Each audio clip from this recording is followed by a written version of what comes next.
It's a picturesque day in Durham to kick off CAA play. 75-degree temperature and an expected packed house at Wildcat Stadium as the 2-2 UNH Wildcats take on the 1-3 UAlbany Great Danes. And we thank you for joining us at the broadcast booth at Wildcat Stadium. Alongside Pete Webster, I'm Joe Weil. Ricky Santos' club is looking to rebound after back-to-back losses, including a loss last weekend to Dartmouth in the Granite Bowl. And Pete, as the Wildcats look to find an answer today, they take on a UAlbany team that picked up its first win last weekend despite an injury at quarterback. Yeah, for the UAlbany Great Danes, they're going to look to their air attack. Even though they've been juggling quarterbacks a little bit, they're going to look to a pretty good receiving core and gain yards down the field on the air attack. At the other end, the Wildcats, they're really going to hope to stop any run production by UAlbany, but the UNH is going to actually look to gain a lot of yards on the ground with their ground game. So it's going to be an interesting battle in many ways out there today. Colin Parachek, he gets the start for the UAlbany Great Danes as we take a look at the players to watch. And if they're going to win today, they're going to need to get it done on the ground. And one guy that's been fantastic for them is Jojo Uga. Yeah, a local kid, relatively speaking, from Hyde Park, Massachusetts. This year has 186 yards on 35 carries.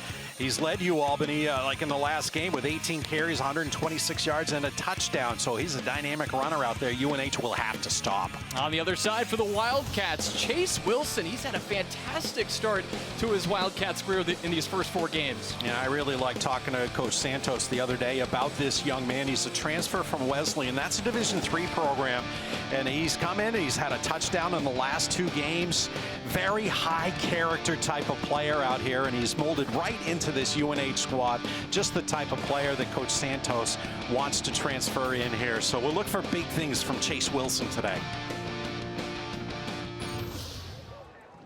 And UAlbany's led by their interim head coach, Jared Ambrose. He'd been on the staff for a couple years as an offensive coordinator and an associate head coach, and now he takes over for longtime head coach Greg Cattuso, who stepped down and now is a member of Penn State's coaching staff where he used to play. We'll take a look at the UNH side. Of course, Rick Santos at the helm for the Wildcats in his 5th season as UNH head coach, 2022 CAA Coach of the Year, trying to get his team back to the FCS playoffs, which they were at last year.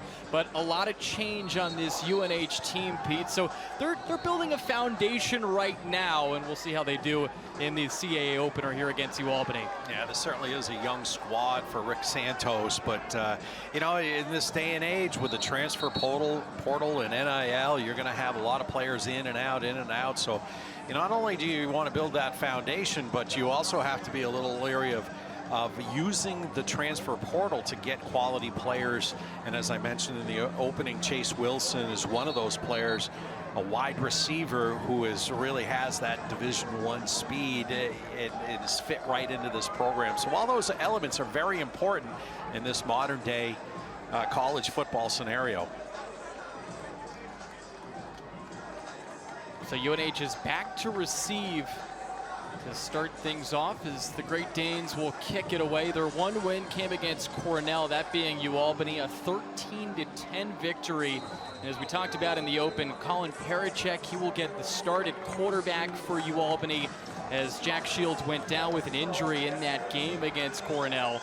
As for the Wildcats, they just lost against Dartmouth 27-20, so we'll see what they can do offensively in this matchup against UAlbany and clean things up defensively as well, as James Bozak kicks it away, and it will be a touchback to start off the day here at Wildcat Stadium. So UNH will take over offensively off the touchback. Well, UAlbany won the coin toss. They elected to defer to the second half, so the Wildcats receiving the kickoff. Darren Burton II just kind of waving it off. He says, this is going to go way over my head. So the Wildcats will take it from the 25. That's where Matt Veza and company take over for Veza. It's his 5th start of the season. He's coming off an outing at Dartmouth in which he passed for 273 yards, had a touchdown pass, 2 interceptions, although one of them went off the hands of Caleb Burke. Man in motion here on first down. Veza ends up getting sacked. And a nice start to the day for the UAlbany Great Danes. That was Ron Holmes, one of the captains on defense, stepping up for the sack on the first play. Yeah, Holmes just burst right through the line. Look to the right of Vezza. Here he comes. Nobody, no body on him, and he puts a licking on the Wildcat quarterback. Check that. That was Denzel Patrick, who's wearing number 6 today. He originally wore number 2. So coming in from the second level, step up for the sack. So it's 2nd and 17. Receivers split out on each side, and the give. And the Wildcats pick up some yards on the ground. Now it's Miles Thomason on the run. Nice game, but it sets up 3rd and long.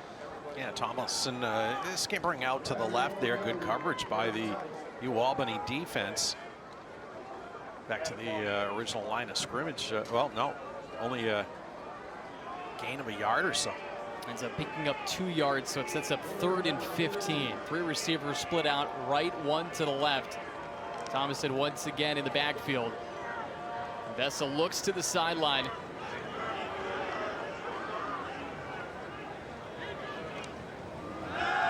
Vessa takes the snap, rolls out to his right, fires over the middle. He's got a man open. It's just shy of the 1st down marker, though. It's a gain of about 14, so it does set up 4th and 1. Pass caught there by Caleb Burke, and we'll see what the Wildcats do. Yeah, free safety Paris Smiley made the hit, and he actually drove the Wildcat receiver back, not giving a chance for a little lunge over the 1st down marker. So 4th and 1 here. An injured Great Dane down on the field. Yeah, and that's Ron Holmes who's down right now. This is a key player for the Great Danes, one of their captains.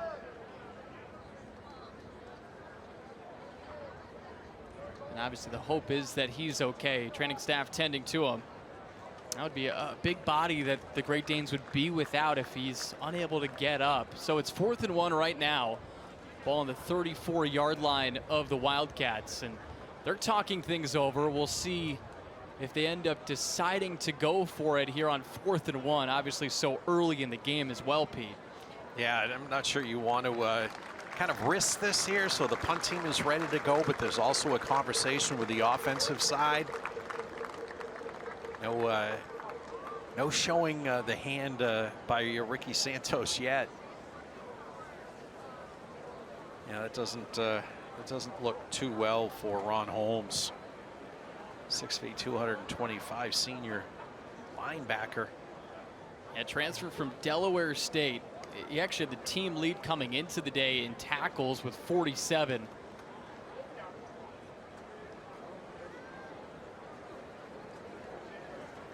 Looks like the Wildcats might. Oh, a little fake there. You have 2 little huddles by the numbers for UNH. As we see Holmes being helped off the field. Looks like a left leg. Now, Wildcats are going to go for it. Or could this be just trying to draw the Great Danes off sides? And the Wildcats this season on 4th downs, they are 5 for 8. 5th best percentage in the CAA. They do go for it, and it's a run up the middle, and they pick up the 1st down and more. Thomason down the sideline, and he rumbles out of bounds after a shove. A huge gain for the Wildcats on 4th down.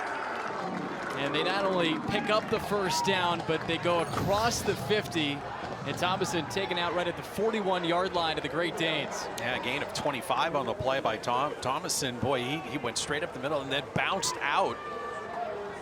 Looked like the way the Great Danes lined up for that. There was a big gap straight over the football on the hike. And boy, Thomason just bounced it so quickly and gained 25. That's his longest run of this season. So the Wildcats now, because they go for it on 4th down in good field position, and Thomason on the 1st down run ends up picking up 5. So the ground game, it's so far today been pretty good, Pete, and we talked to Coach Santos about the running game, and he was pretty honest. He said it's been ineffective. One part of that, though, is that Thomason's been used so often, so he tires at the end of games because you know, they haven't used Elliot Miney a ton. Denzel Gibson's been hurt, although we're expected to see Gibson today. Yeah, Thomason's carries have declined each of the 4 weeks from 22 to 19 to 12 to 11 last weekend. Beza tried to dump it to Thomason. It's incomplete. Saw the pressure coming and just left it a little short, and that sets up 3rd and 5. Yeah, UAlbany blew up that play. There's our number 8, Matthew Obiagu, who's normally listed as 97, but there's a story behind why he's wearing number 8. So he was critical on that rush there to hurry Matt Veza. Yeah, it's because the Great Danes, they're honoring one of their great players, A.J. Simon, who died in April of 2024 with sudden cardiac arrest. So they give the number 8 to a player every game for the Great Danes. A good way to pay tribute to Simon. 3rd and 5. And Veza finds Wilson, 1st down. Now Wilson finds the soft spot in the defense. And Veza, great accuracy right on the number 6 for the Wildcats. Got it out really quickly. That's going to be a key here with the rush of UAlbany. The Wildcats still on the move. 1st down run. Another solid gain here for UNH. The ground game's been pretty good.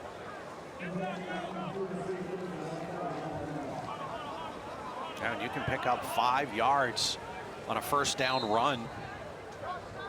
That's certainly more than the Wildcats have been averaging.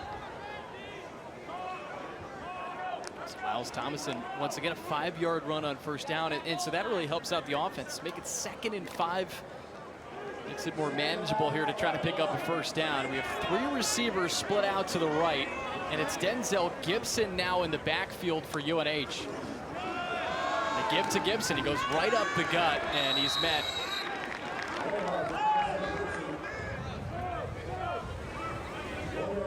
Yeah, might have gained a yard on that play.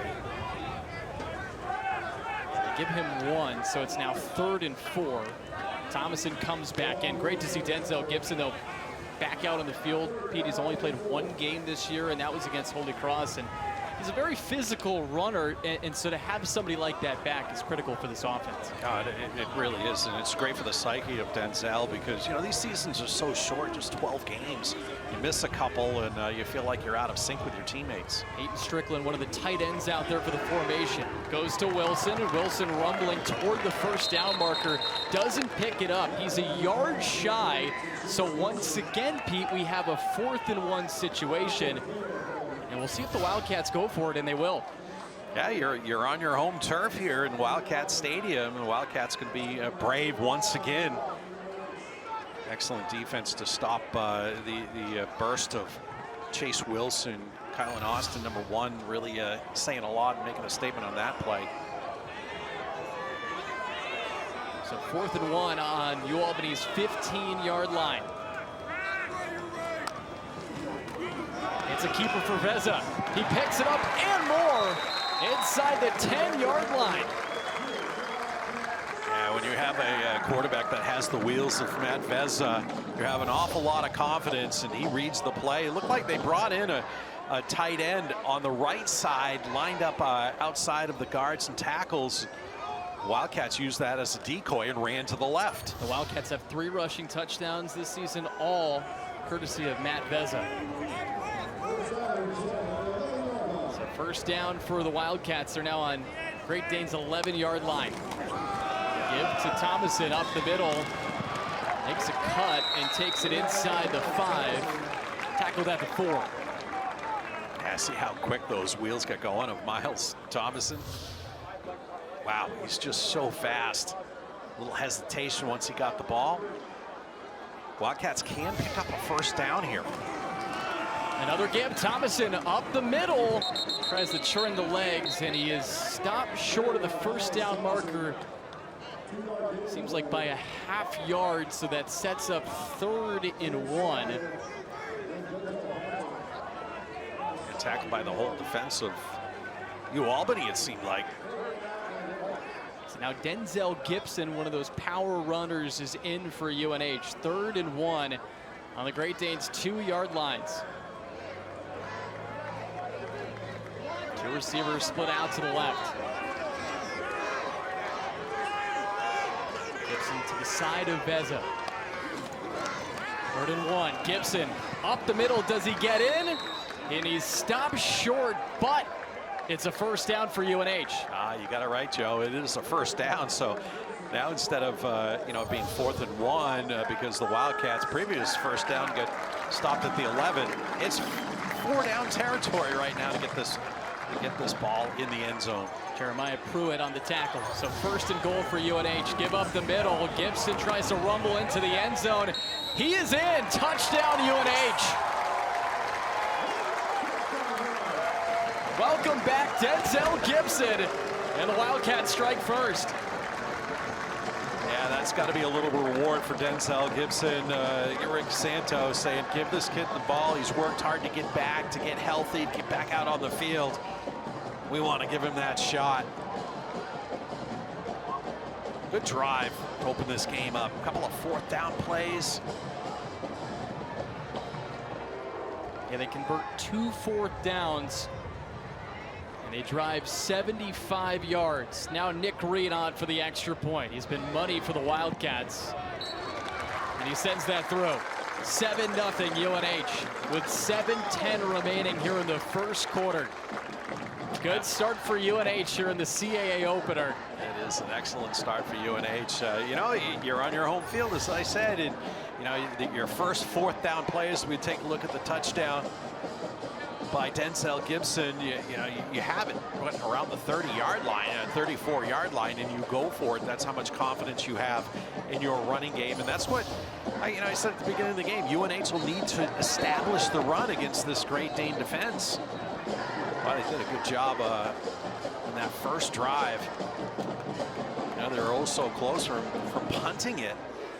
I think, psychologically, the Great Danes thought they had him bottled up. We're going to get the ball back and have shut down UNH's first drive of the game. That's why you defer to the second half. You're going to give the other team the ball.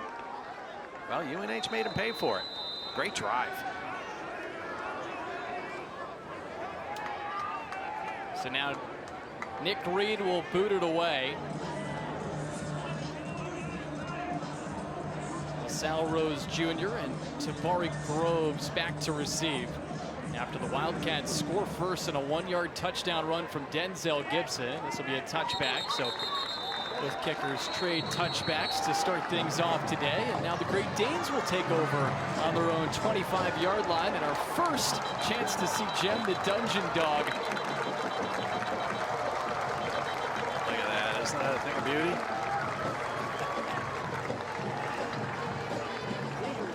I had that wonderful picture UNH produced of Jen the Dungeon Dog. Had that at my desk at school for so many years. Great tradition here at UNH at Wildcat Stadium. It's one of the reasons I come back every year.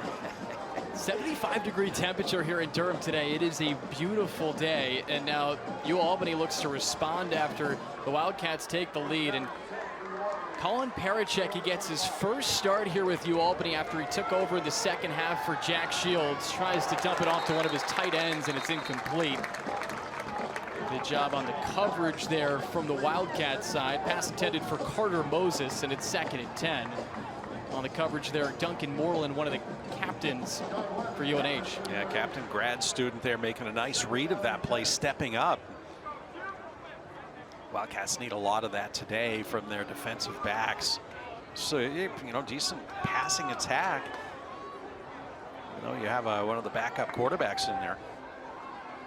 Parachek on his 3rd school, started his college career at Morehead State, then transferred to Marshall as that pass ends up being caught right at the 30-yard line. So a gain of 5. Sean Webb on the tackle. Wildcats will give him that little pass there. Sean Webb doing a great job of wrapping up.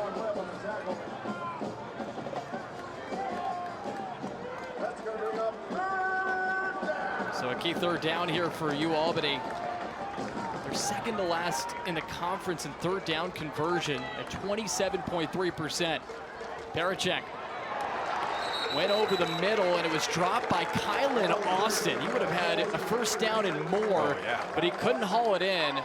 And UAlbany is going to have to punt here on their first possession.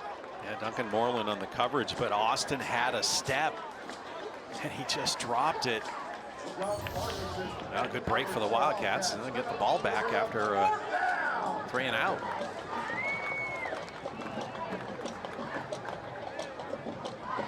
So it'll be Owen Lawson to boot it away. Transfer from Arkansas. She had 2 stints with the Razorbacks. Also was at Coffeyville Community College. From Kansas City, Missouri.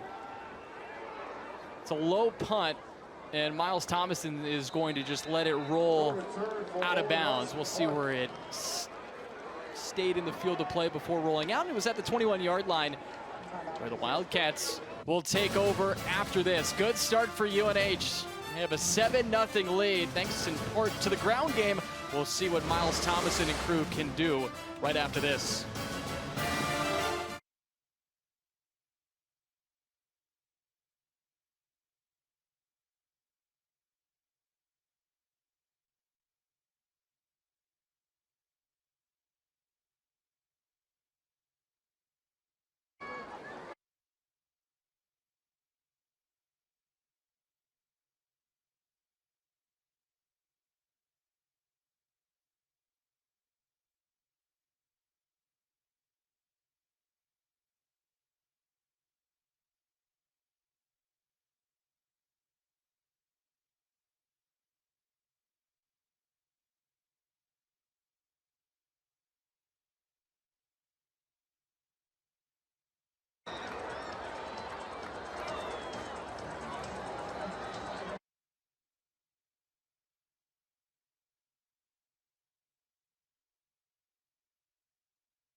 Well, not only is it a beautiful day here in Durham, we had a flyover before the game. That was awesome. It's Military Appreciation Day here at Wildcat Stadium. Members of the Armed Forces in attendance. And for those that are sticking around watching the game, they've had a chance to see the Wildcats get off to a great start. They drive 75 yards for a touchdown, Pete, and then defensively, they force a 3 and out. Yeah, it is a fantastic start in the 2 drives. As tough and as fast as that KC-46 out of Pease that flew over one of the tankers. I think those planes spent most of their time over the Atlantic Ocean. Wildcats passing on first down. And Vesa finds his intended target. Catch there from Casey McKinney. That's a 7th catch of the year. A gain of, they're going to say, 7. Or actually 8, so it's going to set up 2nd and 2. That's a nice quick little out pattern. There's a Wildcat receiver right there, grabs it.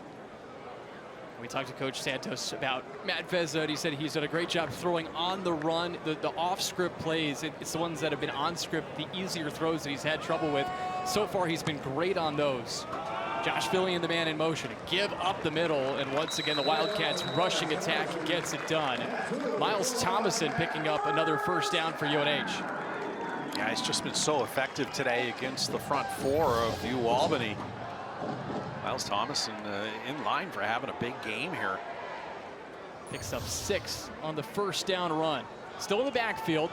2 receivers split out left, 1 to the right. Vesa decides to tuck it, and he rumbles for 5 yards.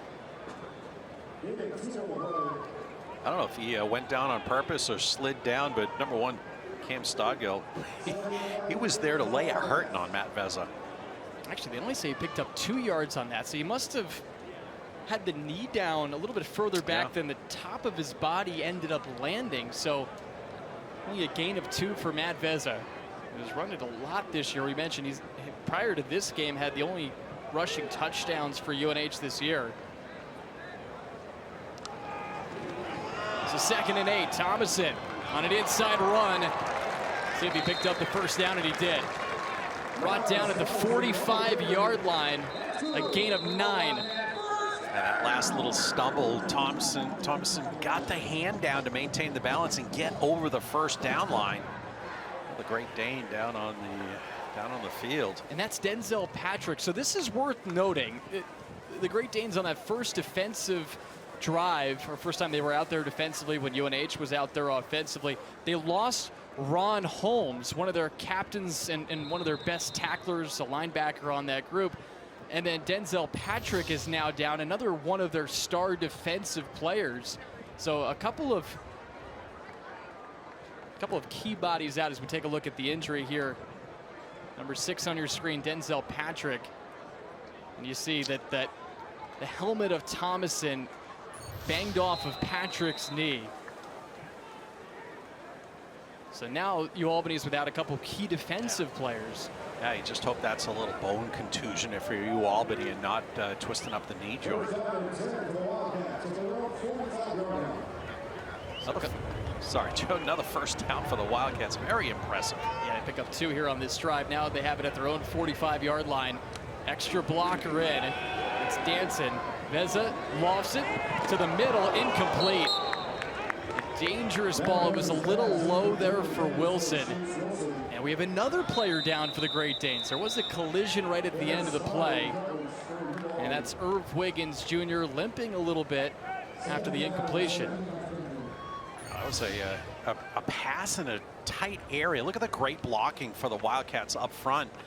And yeah, that was a situation where there could have been a nasty hit laid on the Wildcat receiver. That was Irv Wiggins Jr., number 21, who laid off and then took the brunt of the hit. Yeah, Paris Smiley also on coverage there, so 2nd and 10. Extra blocker in again. The give up the middle. And this time it's Elliott Miney with his first carry. And once again, the ground game is getting it done. And it wasn't a first down that they picked up, but a big gain. And it sets up 3rd and short.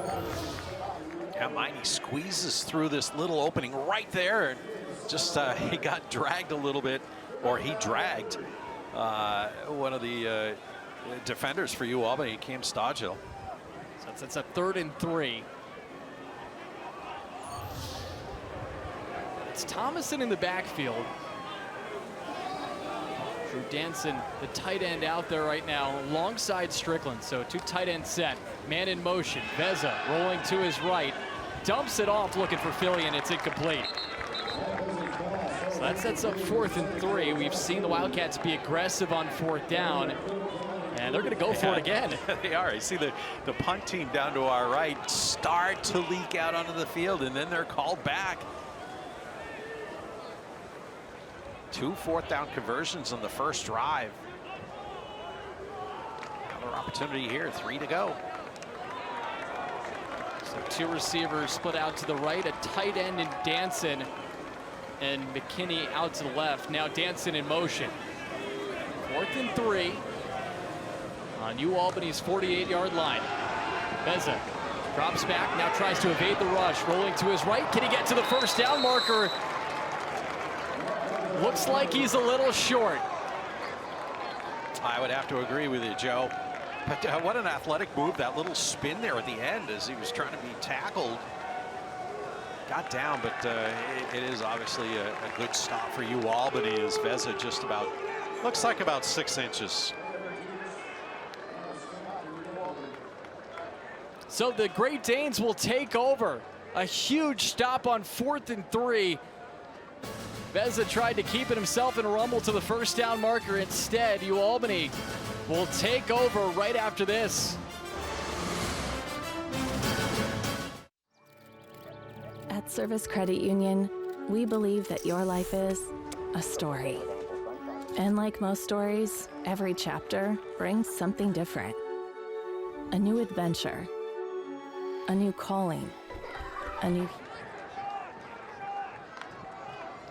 Back here at Wildcat Stadium, UAlbany now takes over after a pivotal 4th and 3 stop, and That's Griffin Waddell on the first down run, and a little fumble after the fact, but it ends up being recovered by UAlbany. That was Caden Burton who jumps on top of the ball. And there might have been a whistle. Forward progress stopped, but nevertheless, Griffin Waddell with a good, looks like about 5 yards on that first down carry.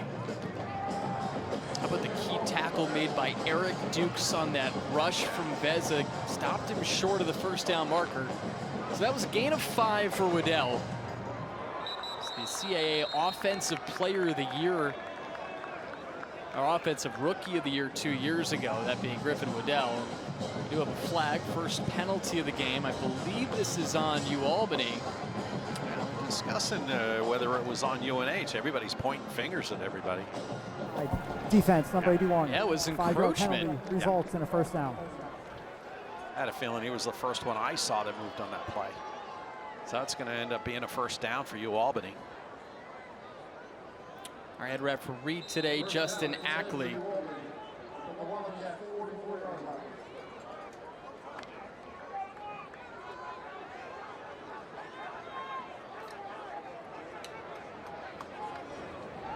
So 1st and 10 here for the Great Danes. It's the first down of the game. They give to Uga. He's going nowhere. Well defended by Cole Bullock. Yeah, Bullock just stepped up. Uga, I think he went the wrong way. I think he had more of an opening on the left side of the line, but decided to veer right. See that little opening there by number 67, but that allowed the Wildcats' Cole Bullock to step up, make the tackle, and maybe a loss of 1. We talked about how good JoJo Uga is coming off a game against Cornell in which he rushed for 126 yards on 18 rushes. That's 9 yards per carry. Uga again. And he's met by a couple of UNH defenders. Picks up a couple this time, and that'll set up 3rd and 8. Yeah, Uga, they decided to keep it going to the left side. That left side of the offensive line looks very strong for UAlbany. My math is wrong. You should have corrected me as a former teacher. 18 rushes for 126 yards. Not quite 9 yards per carry, but still pretty good. It's a darn good day. Clock winding down here in the first quarter. So it's a 3rd and 7, so they ended up saying it was a gain of 4. 2 receivers split out to the right, 1 to the left.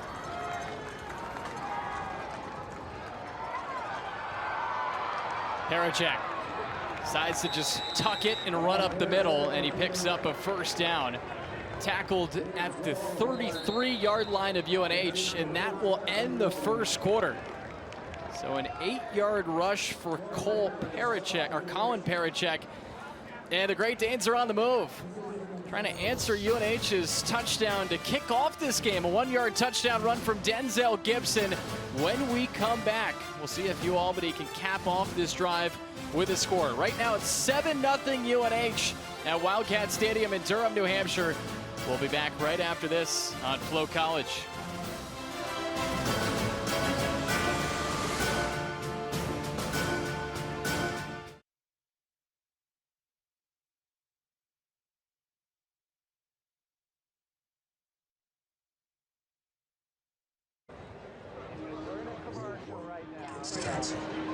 There's only one.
Well, we knew that the UNH student section was going to bring in a chalk toss here in the second home game of the season. I love seeing the students fired up for this team to be back at home. It's a CAA opener. And having a ton of fun over there. Alongside Pete Webster, I'm Joe Weil. But the Great Danes, this has been a nice drive, Pete, for them. They started on their own 46-yard line after a key fourth down stop, and now they've taken it to UNH's 33-yard line, and they've got the ground game going a bit here on this drive. Yeah, it's amazing how this game can twist so much. The Wildcats, you know, we're driving down, possibly looking to get another score, go up 14-0, 10-0. UAlbany stops them, and now here comes UAlbany, and they're looking to tie the game up. They have once they get in the red zone, they have pretty good red zone numbers. 11 out of 13 this year, but 9 of those 11 are touchdowns. So the Wildcats will do themselves well to not allow UAlbany to get into the red zone. What I love about the chalk talk, too, is now they just wear it for the rest of the game. And I said to you off air, November, that might be snow and not chalk. Different look today, temperature-wise. 75 degrees at the start of this one. So it's a 1st and 10. And a give to Alex Reg. He ends up making a cut to the right and picks up the first down. A gain of 11 as the Great Danes continue to drive on this UNH defense. Yeah, Reg did a good job of bouncing. He was stuck right there going up the middle. Kind of ran into a big old number 71. Bounces it outside. Gets a first down. Well, we talked to Coach Santos about that game against Dartmouth, and one of the key issues for them was tackling at the second level. And the ground game for the Big Green was phenomenal against UNH in that contest, picking up 196 yards in the ground. Another give to Reg. He found a hole on the right side, and it's a pickup of 3 to set up 2nd and 7. At that time, the Wildcats got the good tackle on the second level. Raleigh Collins, the second, stepping up from a safety. You can see the Wildcats looking possibly to blitz on that play. Linebackers were edging themselves forward. UAlbany went for the run, tried to get it up on the outside, on the right side. I mentioned 196 yards for Dartmouth on the ground. They also had 4 touchdown runs in that game against UNH, a 27-20 loss. So 2nd and 7. Parachek runs up the middle and gets tackled right around the 15-yard line. They actually will mark him down there. So ends up not passing again. We've seen Parachek here in his first start, Pete. Tuck it. He looks, surveys the field, tries to find an open receiver, and then ends up just tucking it and running. And credit to him, he's been able to pick up some yards when he's done that. Yeah, I think the word probably from interim head coach Jared Ambrose is make sure you get positive yards when you're tucking it like that. Just get upfield. Gain of 4 on that run. So 3rd and 3. Parachek lofts it to the corner, and it's incomplete. Too far for Tavari Groves. And that sets up 4th and 3, and the kicking unit comes on. Yeah, that was an ambitious timing pattern to the back corner. Threw it where no Wildcat would be able to get on it, but neither could his receiver. Groves has been so good in his freshman year. He already has 2 touchdown receptions. But an incompletion there brings on James Bozak, who's 3 for 4 this year. The kick is up, and it is good. So he knocks it through on a 32-yard field goal. Actually, no, they say incomplete. Yeah, they gave the signal originally that it was good. And then I took my eye off it, and I looked back down. The referees are waving it off. So a missed field goal from UAlbany, and it remains 7-0.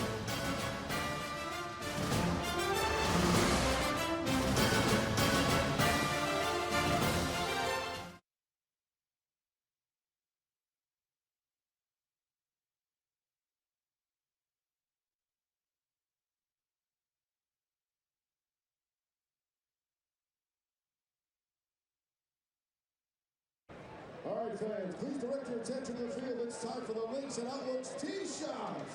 Our contestant. Caden Bertie. And with that, UNH will take over. We do have a flag down on the field. Side judge is saying there was a holding. Could be a holding on UAlbany after the kick. So I think this will be assessed from the 32-yard line. They'll probably back it up 10 yards. And that's where they'll put it at the 22. All right, so a little break there for UNH. And instead of being at the 32, now it's at the 22-yard line of the Great Danes as the offense takes over. UAlbany through their first couple possessions here to start off this game. 3 first downs thus far. They picked up 34 yards in the ground, but the passing game has really been held in check. Only 5 passing yards for Colin Parachek here in his first start. Yeah, they might come out in this drive looking to pass the ball a little bit more, get their quarterback going, and open up the run game by having a couple of effective passes. On the sweep here, out to the far side, and that was read perfectly by UNH's defense. The give went to B.J. Norman, and he wasn't going anywhere. Yeah, certainly didn't fool the Wildcats. I thought there might be a pass in store, but the wide receiver gets the ball, and no gain on that. The Wildcats, the initial layer stuffed it, and then the second layer made the tackle. No gain. So 2nd and 10. Carter Moses in motion, inside run. And Griffin Woodell takes it just shy of the 30-yard line. He's tackled at the 29, so a gain of 7 to set up 3rd and 3. Yeah, this is a huge 3rd down play here for the Wildcat defense. They'd love to get off the field after a 3 and out.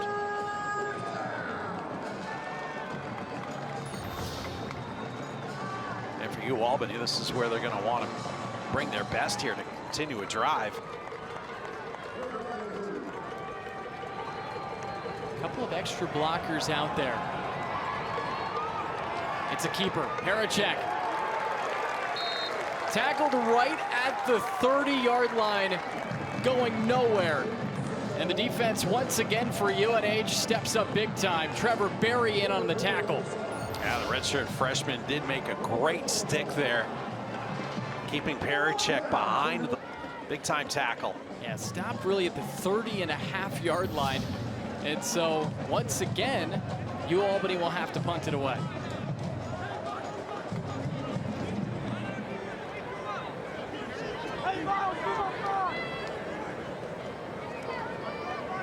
So a 3 and out, booted away by Owen Lawson.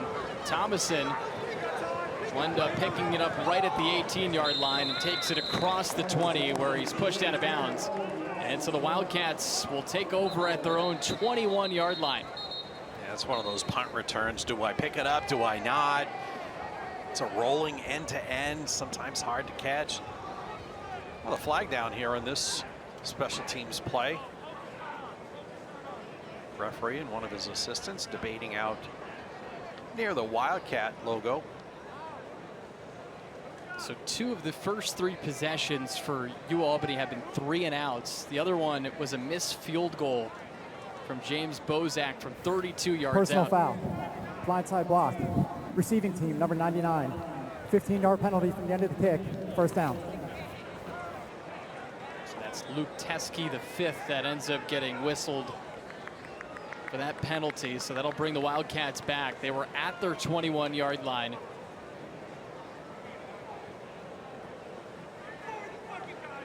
So they're going to mark it off from where it was received. It's half the distance to the goal line. So we're inside the 10 now. So a long way to go for the Wildcats on this drive.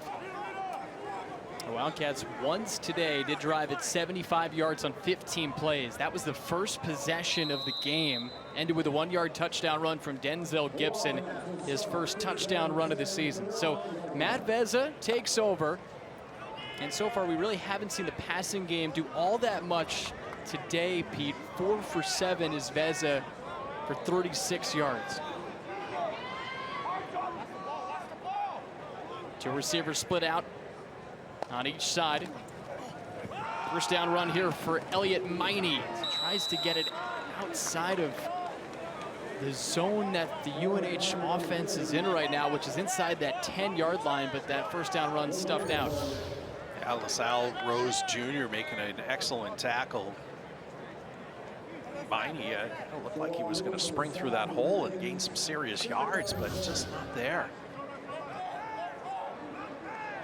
UAlbany has 2 11s on their roster. That was Shawan Lewis, the defensive lineman, graduate student. Yes, good correction. I read the wrong 11. Actually, I had it wrong. It's Kylan Macklin who ends up wearing number 11 today. Short pass that it looked like it was tipped, but Burke still caught it. And the Wildcats, they take it out to the 14-yard line. So a gain of 5 to set up 3rd and 5. All right, a little more manageable after that throw. A lot of twisting and twirling there by Caleb Burke. Now going the other way, a critical 3rd down play for UNH. So Strickland replaces Danson as the tight end out there for UNH. And Strickland, he's more of the pass catching tight end for UNH. 6 catches this year, Danson with 3. We'll see if he's involved on this play. 3rd and 5 on UNH's 14-yard line. Veza to his left, finds Burke, and he picks up the first down. Knocked out of bounds at the 20-yard line by Irv Wiggins Jr., but a critical pickup of 6. Yeah, that's a great route by Burke. Wildcats flew another receiver down to try to spread out the defense. And Burke was wide open there for the first down. Veza now dumps it off. McKinney's able to toe tap his way inside, or past the 25-yard line, ends up being ruled out of bounds at the 26. Yeah, Cats will take it, making a 2nd down and 4. Looked like Veza was rushed out of the pocket. We've seen, what, 4 or 5 times he's actually kept the ball and ran it. Now this time he flung it out there. It was his receiver, McKinney, right there. Excellent catch. 2nd catch for McKinney, so 2nd and 4. And now they give up the middle. Miney rumbles to the 30-yard line, and he picks up the first down.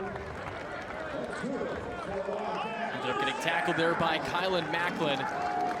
But UNH is on the move. They pick up their 2nd first down on this drive. Yeah, that's good. They started the drive back inside their own 10 at the 9-yard line. Giving themselves some space. New set of downs here.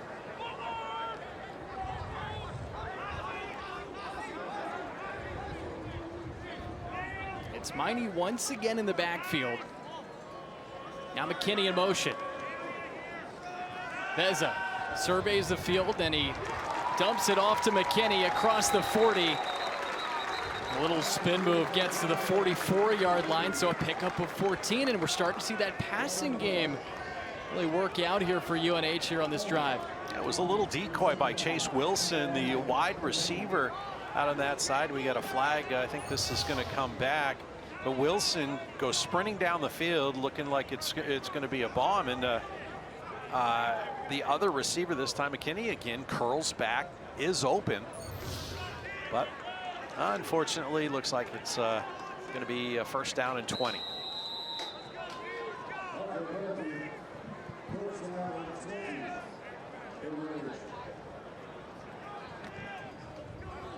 Yeah, I'm not sure anybody caught what the penalty is. Probably a holding call.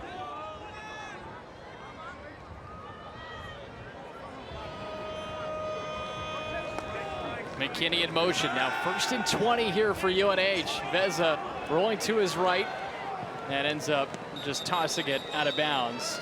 Got out of the pocket. Set up 2nd and 20. We believe the penalty was on Bo Riley, starting right tackle for UNH. Yeah, that time Veza forced out of the pocket to the right. His receivers were either in the center of the field or on the left.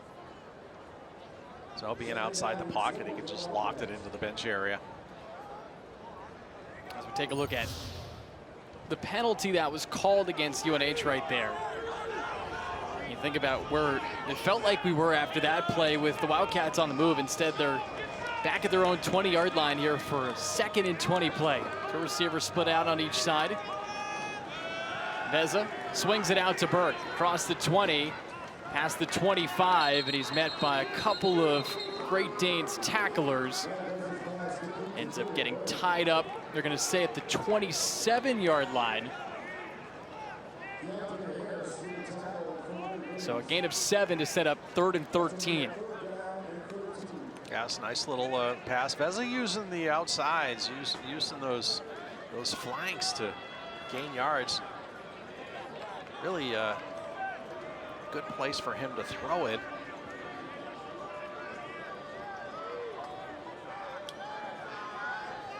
So 4 wide receivers set here on 3rd and 13. Burke, the man in motion. Veza rolls out to his right, throws it over the middle. He's got a man open. That's Fillion, and he picks up the 1st down. Well, doesn't the book say don't throw across your body, across the middle? But Fillion was so wide open, the junior made an easy catch. Made sure he lunged forward to get over the 40-yard line. Solid play by the Wildcats. And it's a credit to Veza today, Pete, that he is making the easy throws. Yeah. He did not do that in the Dartmouth game, something we talked to Coach Santos about, but he has certainly done that today. Yeah, keep it simple, low danger zone types of passes out to the flanks. And that one might give you some gray hairs on it, but Fillion was wide open. Gain of 14, now Thomason on 1st down. He was able to shake off 1 tackler before he's brought down at the 44-yard line.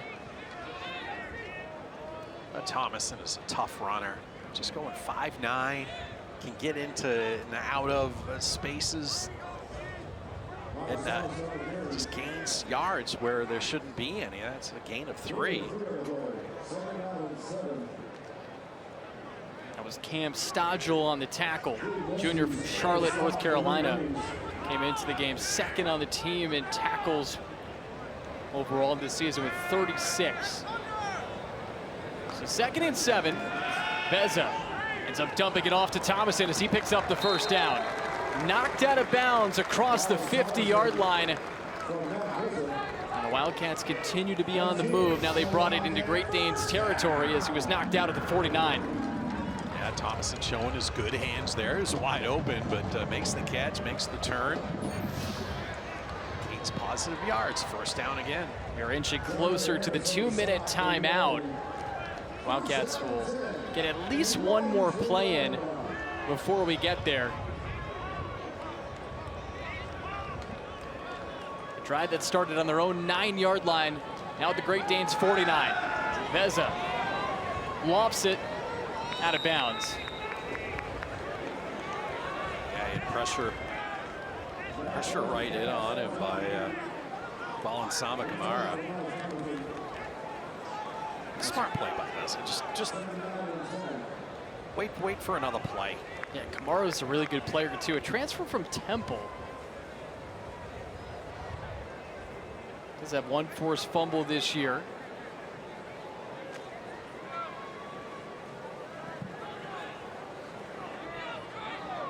The junior on this UAlbany team. UAlbany picked 12th in the preseason poll out of 14 teams. On 2nd and 10, Thomason is brought down right at the 48-yard line. And we pause for the 2-minute timeout. Wildcats do have it in UAlbany territory. We'll see if they can cash in this drive for some points. 3rd down coming up right after this at Wildcat Stadium. In life, we're all going in different directions. But even though we're different, we all want better health. Who doesn't want that?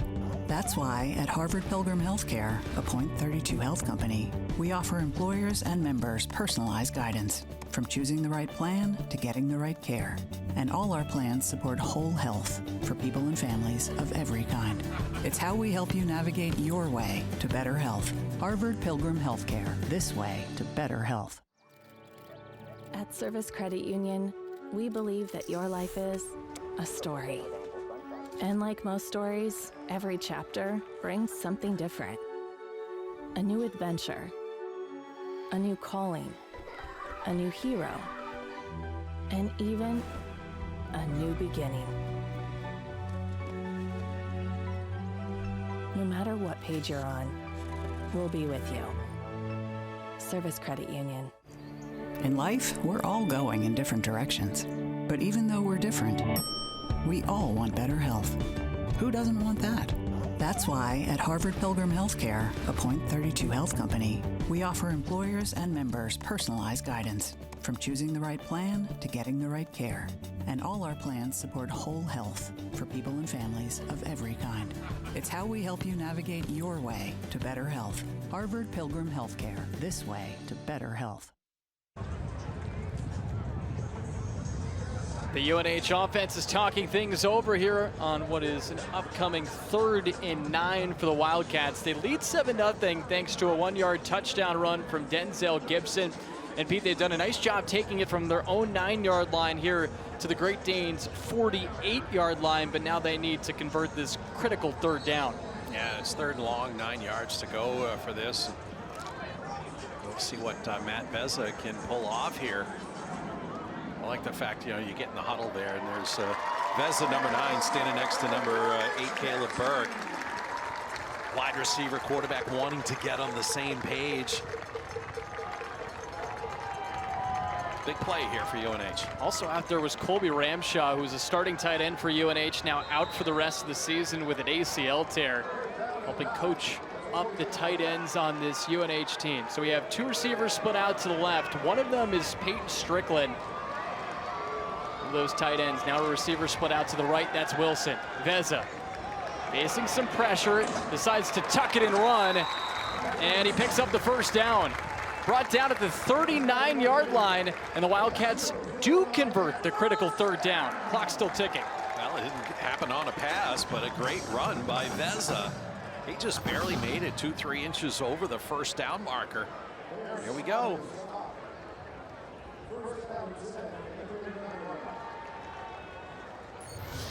Receiver split out to the left. It's Thomas into the backfield. Beza finds McKinney. Another 1st down for UNH, tackled at the 28. Yeah, that's a long pass there. Beza had to make sure that the defense wasn't going to step up and make an interception. But excellent catch. Casey McKinney. Knee down on the turf. 3rd catch for McKinney. Tackle made by Jaden Estes.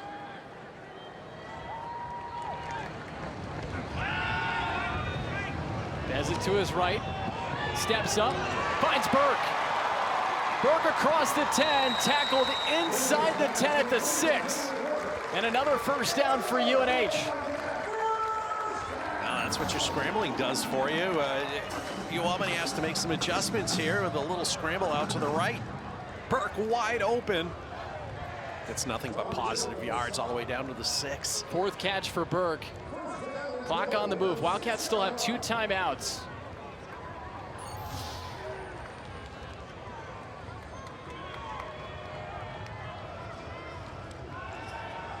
Fade ball to the corner. It's caught! Is it in? Touchdown UNH! Ryan Blagg hauls it in. Wow, what a reception. The ball was thrown to the opposite side, and then he turned and just made an incredible catch. Ryan Blagg, sophomore, good target, 6'4". Just watch this out right before the highlight. You had to see Blagg actually twisted and turned. There it is. Good camera work, guys. Even better touchdown. Another red zone touchdown for UNH. They were 5 out of 10 in the red zone coming into today's game. They're actually going to take a look at this to see if he got any part of his body down before hitting out of bounds. I think this is going to stand. The call on the field was good. Touchdown. This will put the coaching staff on their toes because they have to be ready for any scenario. Yeah, I think he got down. I think the left elbow touched first. I think the question is, did he maintain possession of the ball, or did it hit the ground? By the way, if it does stand, it's not only the first catch or first touchdown catch of his career, it's the first catch of his career as well. I don't see any bobbling there. I think he got it. Nerve-wracking moments. You're waiting for the call for your first catch, your first touchdown. Look at that, just laying out. Let's see though, that it's that part right there. Do they feel like he was able to maintain possession of the ball, or did it bounce off the turf? I don't think there's enough there to turn it over.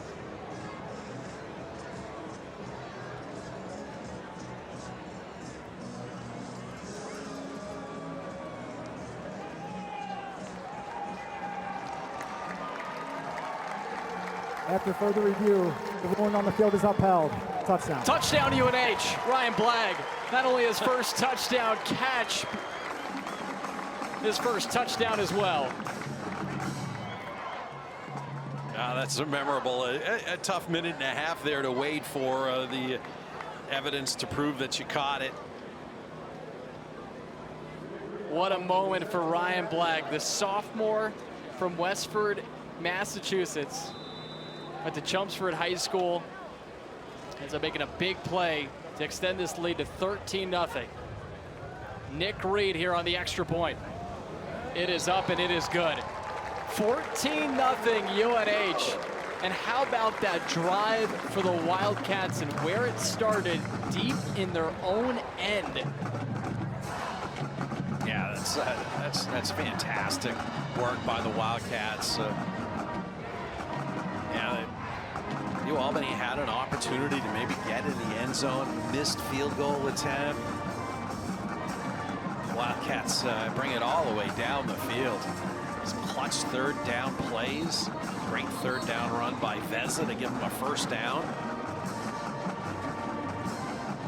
They drive 91 yards on 17 plays. And Veza, what a first half for him. 13 for 18 passing, 120 yards passing and a touchdown. And then on top of that, he's pitched in 21 yards on the ground. And it's not just 21 yards. He's picked up some big yardage when the Wildcats have needed it. Yeah, you know, I think, you play an FBS school like Ball State, and then you drop one to your in-state rival Dartmouth. Any kind of competitor is going to come out firing. They're going to come out and they're going to be coached and do the things that you need to do to get your team on top. And Matt Veza with an incredible first half here for the Wildcats. Just his passing has been so accurate, timely. They went 3 for 3 on third down on that drive. Touchback will allow the Great Danes to start their drive on their own 25-yard line. Second touchback from Nick Reed today.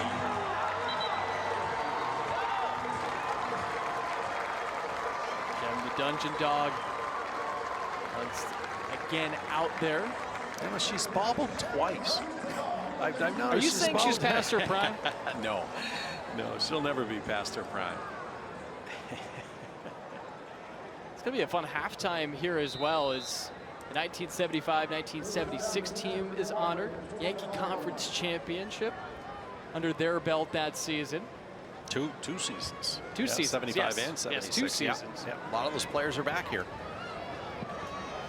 Alan Parachek throws it too high for Caden Burton. And this is something that UAlbany will have to figure out here in the second half. How do they get their passing game going? Because now with that incompletion, Parachek is 2 for 6 with 6 passing yards.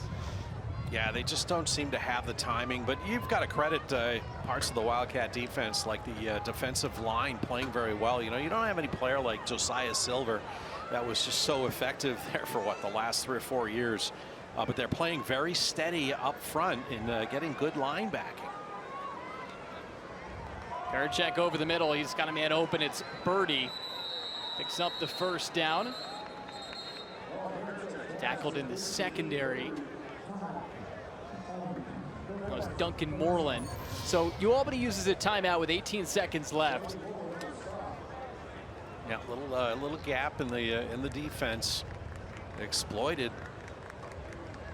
Caden Birdie making a good catch, getting some positive yards. Birdie's the top receiver on the team in terms of receiving yards and catches. Came in with 15 on the year and also 265 receiving yards. Had a big game against Delaware State. That was a shootout, a 37-32 loss for UAlbany.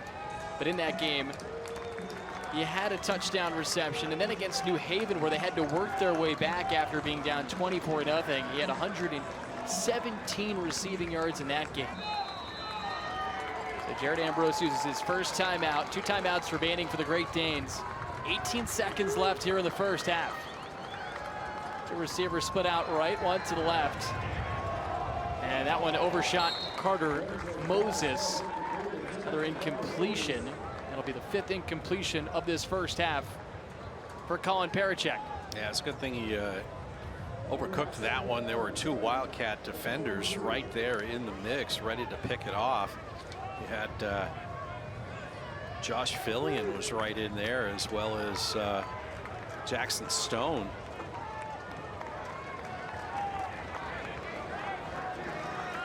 Only 4 seconds ticked off on that play, so Great Danes still have a little bit of time left to try to get some big yardage. Parachek flushed out of the pocket, and he's sacked. DJ Johnson on the sack, and we do have a penalty flag coming after the play. Yeah, somebody with a little extracurricular activity there, but that DJ Johnson just came firing out. Was that DJ? It was definitely DJ Johnson on the sack. That's his 2nd of the season, but I think there's a penalty that is going to be assessed after the play that is going to go against UNH. Yeah, Jordan McAllister, number 5, had his helmet come off, and he got a little animated down there, and that's when the flag flew. After the play, unsportsmanlike conduct, defense, number 5, taunting, 15-yard penalty, automatic, first down. He got a little energetic after his helmet came off, probably thinking it got ripped off by a Great Dane player, but will that be costly for the Wildcats? It's going to be a first down. Yeah, an automatic first down. It goes against Jordan McAllister.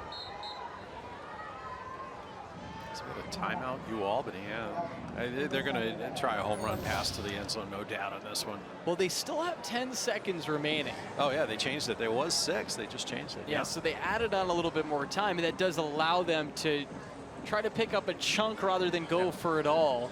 And then maybe at the very least you set up a field goal, although James Bozak missed a field goal already today from 32 yards out. Yeah, they'd probably have to get to about the 25-yard line, I think, to be in his range. You know what's interesting about this game? You know, we're 4 games into the season. This is the first team UNH has played where they've had game tape on. The other 4 opponents the Wildcats played, that was their first game of the year. So no tape for those previous 4 games. Now they had 4 games of tape to see UAlbany. A little bit different for the coaching staff's perspective. Yeah, it has to aid them a bit to at least have some expectation for what they'll see. Yep. Trips out to the right. Parachek back to pass. He's got a man open. It's incomplete. Groves just could not haul it in, and that is a big miss in the passing game and a big drop there for the freshman. Yeah, that's a 3-point drop right there. You're in the territory of getting a field goal, or at least going for a field goal opportunity. If he catches that, just bounced off his hands. Freshman. It's part of the growing pains. Yeah, and Groves, we were is. talking about, Pete, he's a really good player. He's had a really nice start to his career here at UAlbany. So 5 seconds left.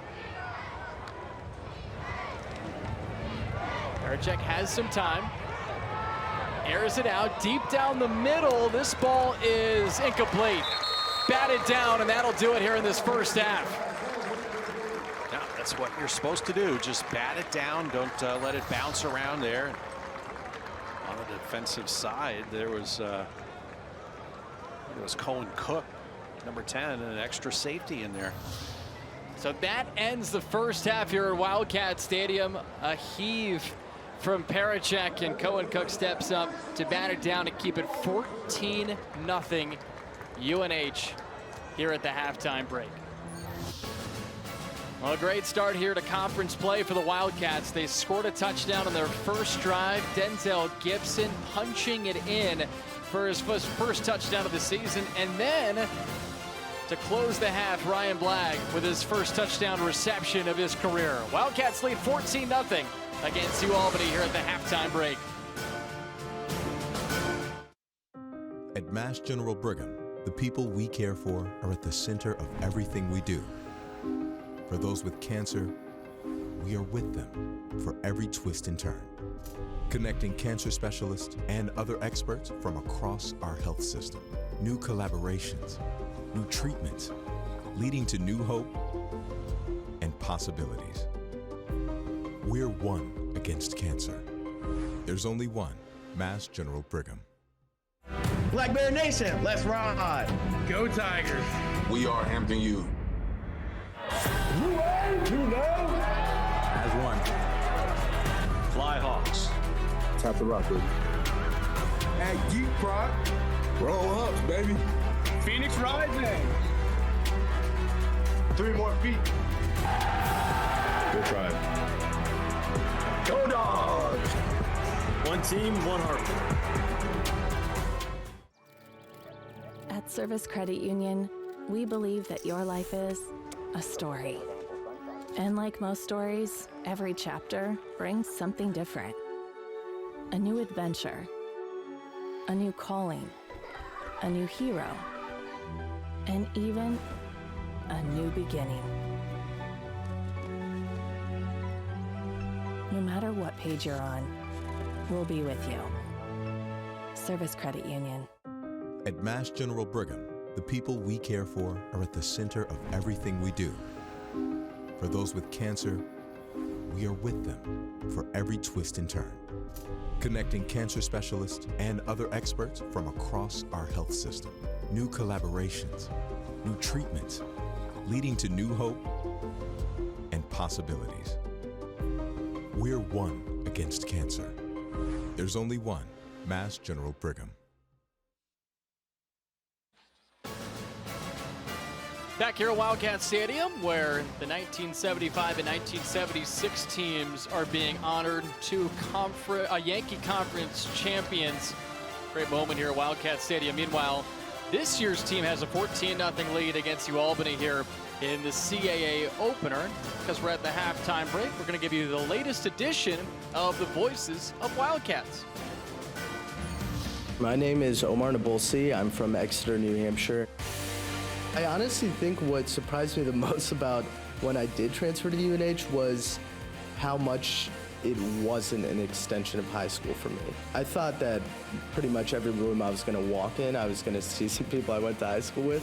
But when I got here and realized that, wow, this is a huge university, it made it really apparent to me that I needed to branch out and kind of join these different organizations. I went into my senior year, knew I wanted to get more involved in the accounting realm, wanted it in with specifically a Big Four firm. That was something I knew from my sophomore year when I took my first financial accounting class. So I went into the process for interviewing with Ernst & Young, which I was really fortunate because that led to an internship in their commercial assurance last summer before my master's degree, which now has led to a full-time offer for this coming fall. UNH did an incredible job preparing me for my career. From the mentors I was able to find at the university, the work ethic I was able to develop, the professionalism I have now, it's a 180-degree shift from where I was when I first started at the university. You know, especially after my master's, I'm finally ready to take that next step. You know, I'm sentimental that my education is over, but I'm really prepared and know that I can go into the workforce and provide value with every firm, you know, I'll work with along the way, and that's huge for me.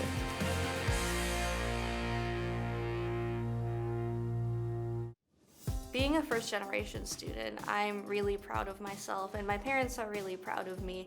My mom's from the Philippines, and my dad grew up in the North Country. He's been there pretty much his entire life. For me, it's really nice that I was able to do this, not only for myself, but also it gives an example to set for, my future kids and also my little sister. Since I was little, I've always had an interest in technology. I started playing Pokemon when I was 6.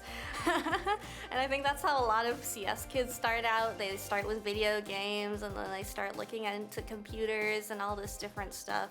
So I heard really good things about UNH's computer science program, that the professors were great, the courses really prepared you for the industry.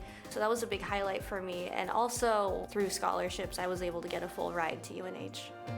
When I did my internship at Intel, it definitely solidified that computer science is where I want to be. After commencement, I will be working at IBM as a client-facing technical developer in Poughkeepsie, New York. I'm just really ready to go out there and, live the adult life. When I'm at commencement, I think I'm looking forward to celebrating the hard work that I've done for the past 4 years, the hours and hours and hours of programming. I think for me, it will be especially gratifying to be able to walk on stage and for my family to be there too, because my mom and my dad have always encouraged education and how it's important. And I think my mom is more excited for me to graduate than I am. She keeps saying, oh, I can't wait to have a kid with a bachelor's degree. UNH has offered me so many opportunities, with internships, social connections, jobs, research, just everything it's allowed me to do to grow as a person has just been the biggest opportunity that I never would have had if I hadn't been able to come here.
Back here at Wildcat Stadium, UNH in their CAA opener has a 14-0 lead against the UAlbany Great Danes. It's been a good mix of a great rushing attack from the Wildcats. The passing game got going as the half came to a close, and defensively, UNH has really stifled this UAlbany offense. In terms of rushes for the Great Danes, only 35 yards on the ground. Passing-wise, they've only been able to gain 23 passing yards. As we take a look at the highlights now from the first half, and it started off really great for UNH because Miles Thomason got it going on the ground. You look at his overall numbers in the first half, 11 attempts, 66 rushing yards. You just saw that 25-yard run from Miles Thomason. And then it was Denzel Gibson, only in his second game of the season. He's been dealing with injuries this year, but he punches it in for a 1-yard touchdown run to cap off a 15-play, 75-yard drive. As for UAlbany, they haven't done a ton on the ground. Alex Reg had a nice run there. This was their best scoring chance, a chance to punch in a 32-yard field goal, but missed wide right there by James Bozak. So at that point, it was still 7-0 UNH. And then the Wildcats, on their final drive of the first half, were able to make it happen. They had 3 third-down conversions. This was a huge one to Josh Fillion, a big pickup when they were facing 3rd and long. And then the drive ended with a 6-yard touchdown pass to Ryan Black. Not only his first touchdown catch of his career, the first catch of his career. So the sophomore ends up making a huge play on that ball to extend the lead to 13-0. And the Wildcats would tack on the extra point. Nick Reed adding that one on, so a perfect 2 for 2 on extra points. And it's all Wildcats here in their second home game of the season. They have a 14-0 lead against the UAlbany Great Danes. When we come back, we'll give you a comprehensive look at the first half stats here in Durham, New Hampshire.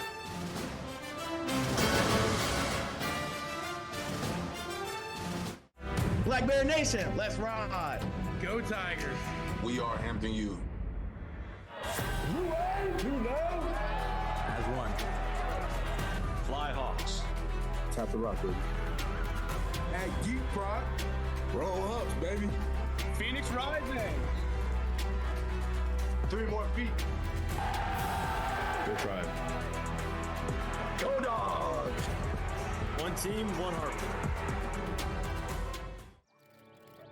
At Service Credit Union, we believe that your life is a story. And like most stories, every chapter brings something different. A new adventure, a new calling, a new hero, and even a new beginning. No matter what page you're on, we'll be with you. Service Credit Union.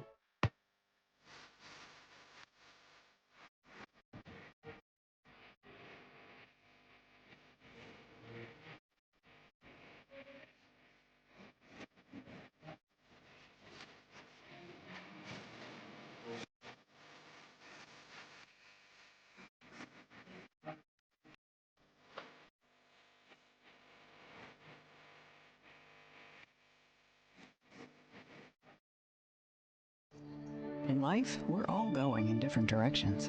But even though we're different, we all want better health. Who doesn't want that? That's why at Harvard Pilgrim Healthcare, a Point 32 health company, we offer employers and members personalized guidance, from choosing the right plan to getting the right care. And all our plans support whole health for people and families of every kind. It's how we help you navigate your way to better health. Harvard Pilgrim Healthcare, this way to better health. At Mass General Brigham, the people we care for are at the center of everything we do.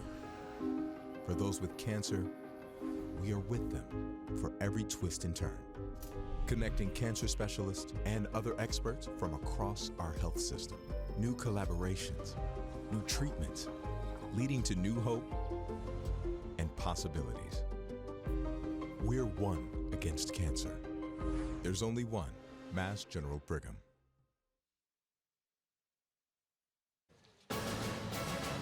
Back here at Wildcat Stadium, we are about 6 minutes out from the start of the second half. Alongside Pete Webster, I'm Joe Wiles. Let's take a look at the stats from the first half. And what stands out is just the total yards on both sides, with UNH doing a great job on the ground. They got the passing game going as the first half came to a close. But how about the UNH defense, Pete, holding the Great Danes to just 58 total yards? Yeah, that is so impressive. The focus is going to be on tackling, especially rushers. Only 35 rushing yards for the Great Danes today.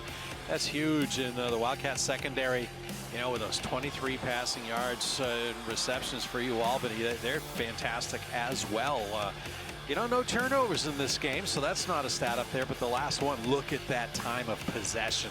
That's huge. That means UNH has established the run. And you talk about UAlbany and their offense. We know that they have a quarterback under center that's getting his first start in Colin Parachek. This is how their drives have ended. Punt, missed field goal, punt, and then a last-second heave to close out the first half. It's been almost a picture-perfect defensive first half for UNH. Yeah, now the key is what do you do for the second half? Can you stop the Great Danes?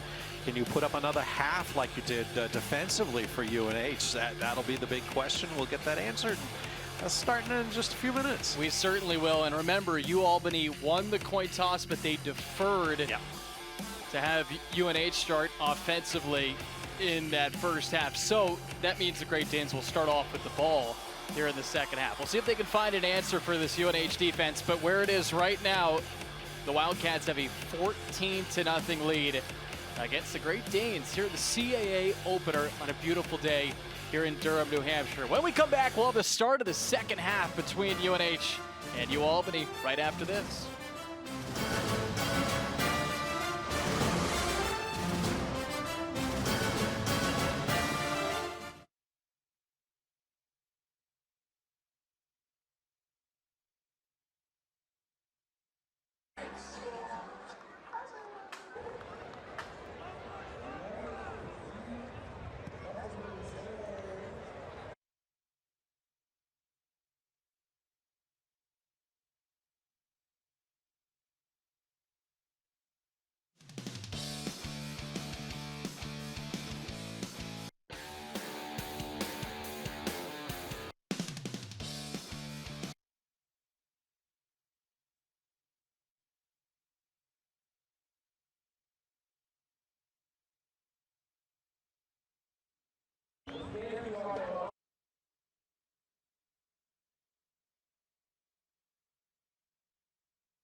Well, what a special moment here at Wildcat Stadium. The 1975 and 1976 UNH football teams were honored today. Both those clubs were Yankee Conference champions, and so great to have former defensive back Sean McDonald back here today. Of course, he was a longtime head coach for the Wildcats, but his head coach, Bill Bowes, who led that team from 1972 to 1998 was back as well. What a special moment for this UNH community. Yeah, you see Coach Sean McDonald, he's hiding there, fixing his hat. Got a great round of applause with all his accolades. But some of the other players that came back, and this comes from longtime broadcaster Jim Janot, who is in the house today. He started in 1974 broadcasting. He told me Bill Wharf, a tight end on those teams. Dave Rozamek, you might remember that name. He played for the Kansas City Chiefs after being drafted. John Merrill was a co-captain out of Concord. Jeff Allen was the great quarterback. And of course, Coach Bose, Coach Sean McDonald, and one of my favorite players back then, although I wasn't around here, but Dan DLC, who's didn't make it down to the field, but sitting in the top row on the far side. I saw he and his wife. I had both their kids in 5th grade class years ago, but Dan DLC was a linebacker on that team. So those are just some of the names. It looked like there were over 50 players out there. It was great, just wonderful to see them. Did you get Dan's autograph? I think he has it on a report card, or has mine on a report card for his son and his daughter. Great family, great kids living over in York, Maine. Really special moment here at Wildcat Stadium. It is so cool to know and see how deep the ties to UNH football run in this community, but also across football at large in this country. Last year you had the head coach of the national champion and FBSB, a UNH alum, and Ryan Day, and then on top of that, the offensive coordinator and Chip Kelly, as we have a third touchback of the day here from Nick Reed. So that sets up the Great Danes at their own 25-yard line, and Jim, the Dungeon Dog, once again goes out to get the tee. Yeah, you know, Chip Kelly being one of the coaches on that Ohio State team, he left and is now with the Raiders. And who's at the Raiders? Former Wildcat running back Dylan Lobby. Yes, good UNH representation in the NFL. Of course, Max Brosmer, his former quarterback, when he played there, when those two played alongside one another. He's with the Vikings, made the 53-man roster. Wande Owens, he's on the IR with the Bills, but he was with this UNH team last year. And then on the UAlbany side, they had a guy by the name of Jared Verse play for them at one point in time who had a fantastic rookie season a year ago, playing with the Rams. First down run up the middle, and a first down picked up by Griffin Waddell. We do have a flag on the play, and we'll see if this gets brought back. Well, it looks like it is. Holding. Offense, number 84. 10-yard penalty. First down. That's a good break for the Wildcats. They gave up about 9.5 yards on the first down run of the second half. That was the tight end Carter Moses who was called for holding. Yeah, UAlbany rushed for just 35 yards in the first half, and the first play of the second half would have been 10 yards. Think about that, but that's all for naught now. It's 1st and 20. As we highlighted at halftime, just 58 total yards for this UAlbany offense in the first half. That was the second penalty committed. Waddell around the far side picks up a huge chunk. That's a gain of 12. Ball now at the 27-yard line of the Great Danes. It sets up 3rd and 8. Yeah, knocked out of bounds by the Wildcats. Number 20, Raleigh Collins. But the first slayer didn't quite get to the runner. Collins had a really nice season. Transfer from West Virginia. He already has 2 interceptions this year. Had one in each of the first 2 games for the Wildcats. Player that Coach Santos is just thrilled to have in his program. Throw to the outside. And the Great Danes pick up the first down. Kylan Austin on the reception. Yeah, he found himself a little extra space out there. Maybe a little misread by the Wildcats. And a big gainer, another first down, as Albany right out of the gate here in the second half, moving it down the field. Yeah, gain of 16 there. That's Austin's second catch.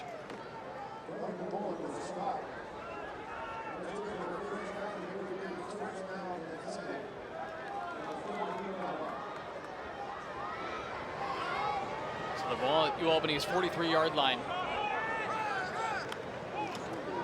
Pressure comes from UNH. Inside run. And a gain of 4 on first down. Yeah, Isaiah Jones in there making the tackle for the Wildcats. Just a gain of 4. It's good for the Wildcats to not give up a big gainer on the first down play. So Waddell comes out, Alex Reg comes in. And the Wildcats were trying to bring some extra pressure there. There was Raleigh Collins on the blitz, but good job by the offensive line for UAlbany on that inside run. It's 2nd and 6. Pericek lofts it down the middle, incomplete. Pass intended for Caden Bertie, but a good job by Zeron Skinner in coverage. Yeah, I think Skinner had the right angle on the receiver to not let the receiver break downfield a little bit more. Sometimes it's just that little math thing, all about the angles. And the question really is for UAlbany, can they get their passing game going here in the second half? Limited to just 23 passing yards. And on top of that, Pericek, he was just 3 for 10 passing in that first half. 3rd and 6, bad snap. Pericek fires over the middle, incomplete. Intended for Birdie again. Went behind him a little bit too much, but hard to fault Pericek on the pass after the snap was really fumbled to him. Yeah, and I think he had a little bit more time than he thought after he cleanly picked it up after the little misplay there. So there's plenty of time, and just fired it a little bit behind his receiver, Caden Birdie. I think that's another pass. I think the wide receiver core of UAlbany, they're going to look at the film and go, I should have caught that. I should have caught that. And that was another one. Lawson boots it away. Thomason with a fair catch inside 5. There is a late penalty on the play. Flag comes out from the near side. Yeah, field judge throwing it kind of back a little ways. What's his call going to be with the laundry on the field? Now it's Brendan Johnston throwing the flag.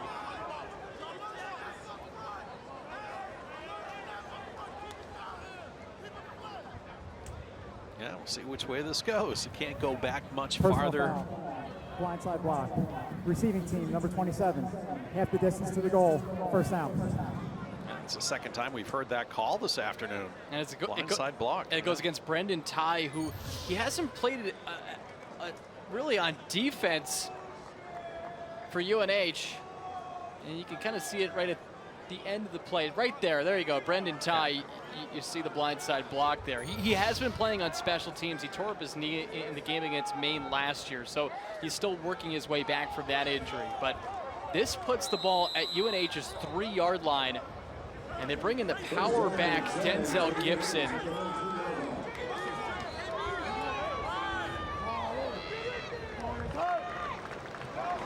Some movement at the line.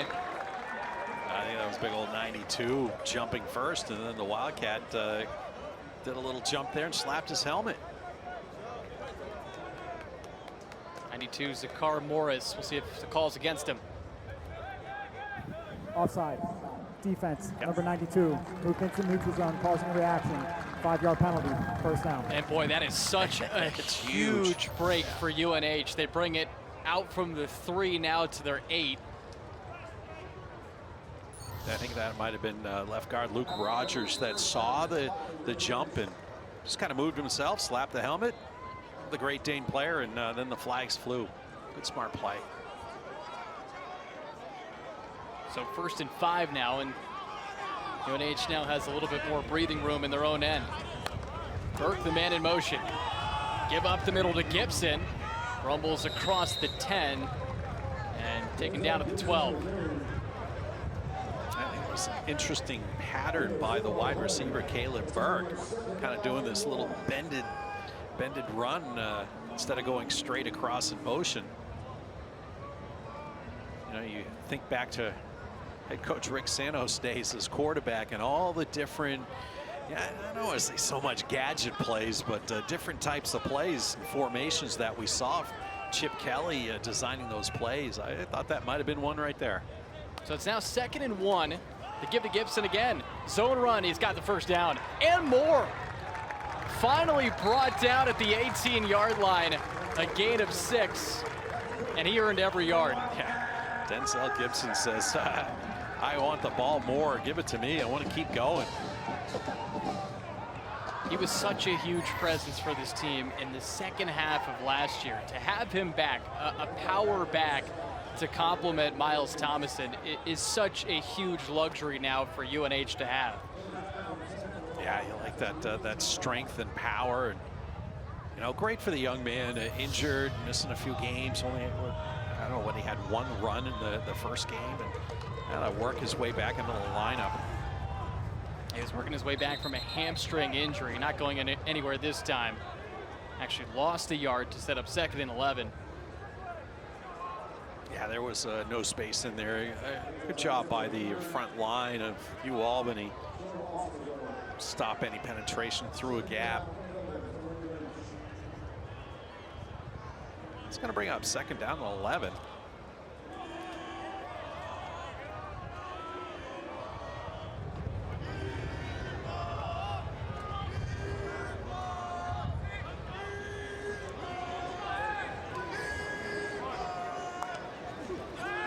Second and 11.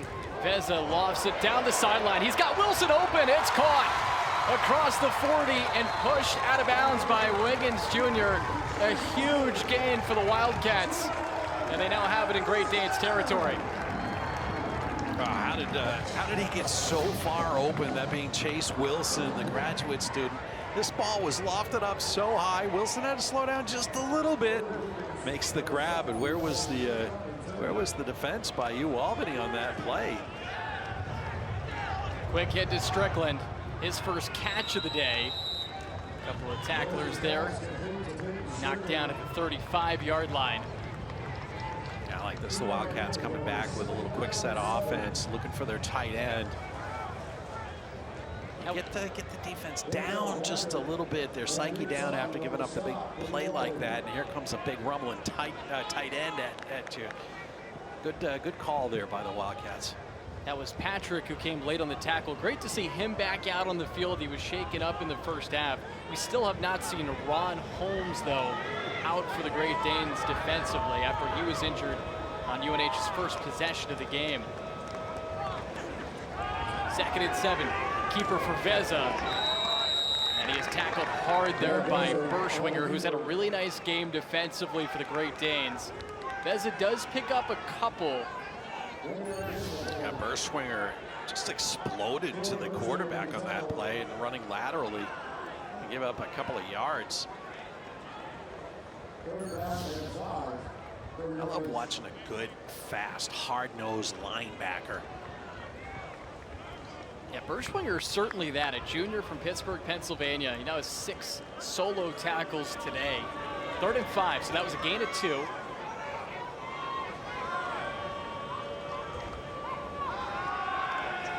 Veza surveys the field, tucks it and runs, and picks up the first down. Matt Veza continues to make things happen with his legs, and the Wildcats are still in the move. Yeah, that time he outran Troy Berschwinger. Got that little edge. Yeah, a little burst of speed. Gets past the yard marker. First down marker, I should say. Been a well-played game for Matt Veza. 15 for 20 passing, 168 yards, and a touchdown pass to Ryan Blagg. Also gotten it done on the ground.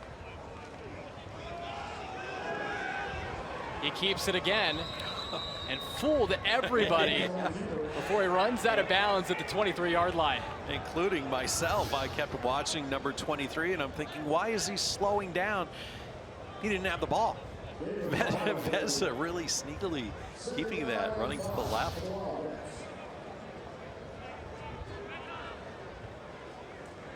Yeah, you can just see the Great Dane defenders, a lot of hands on the hips. They just can't figure out how to stop this Wildcat running attack today. It's number 1 in the books. Establish the run for UNH, and they've done that. Swing to the outside. Thomason's got it. across the 10, pushed out of bounds at the 8.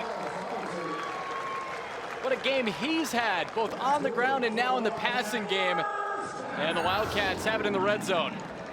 Yeah, he wanted to get in. You could just kind of feel it in his eyes there, but he had to get around number 10, Jaden Estes. And that was enough time for a couple of other defensive backs to get in on the action. Another excellent call by UNH. It's been a well-called offensive game for the Wildcats. First down and goal for the Wildcats at the UAlbany. First and goal on the Great Danes 8-yard line. Thomason up the middle, still on his feet, rumbles to the 2, and he's finally taken down right there, a gain of 6. Wow, is that a tough run by Thomason or what? The young man just didn't want to go down. He wanted end zone. They can look over the coaching staff and say, hey, give it to me again. Second down, Thomason up the middle. He's stuck this time. Well defended. And on the tackle, Jaden Estes. All right, do you think on the 3-yard line, thinking this is 2 plays to get it in the end zone or 1 play and a field goal? You'd have to think, especially with some success for UNH today on 4th down. They've done a great job on 3rd down in this game as well. They're 6 for 10 on 3rd down conversions in this contest. They lost a yard on that last play, so it's 3rd and goal on the Great Danes 3. Gibson and Miney in the backfield. Beza tucks it, and he waltzes his way into the end zone for his 4th rushing touchdown of the season. Wildcats lead 20-0. Well, that wasn't the play I was thinking of. I was thinking maybe a little play action, hit the tight end, heading towards the back corner, but what a great choice by the Wildcat offense. Offensive coordinator making that call. Beza just finds the gap, gets in. He's such a quick, tough runner. Coach Santos likes it. So once again, Reed is on for the extra point.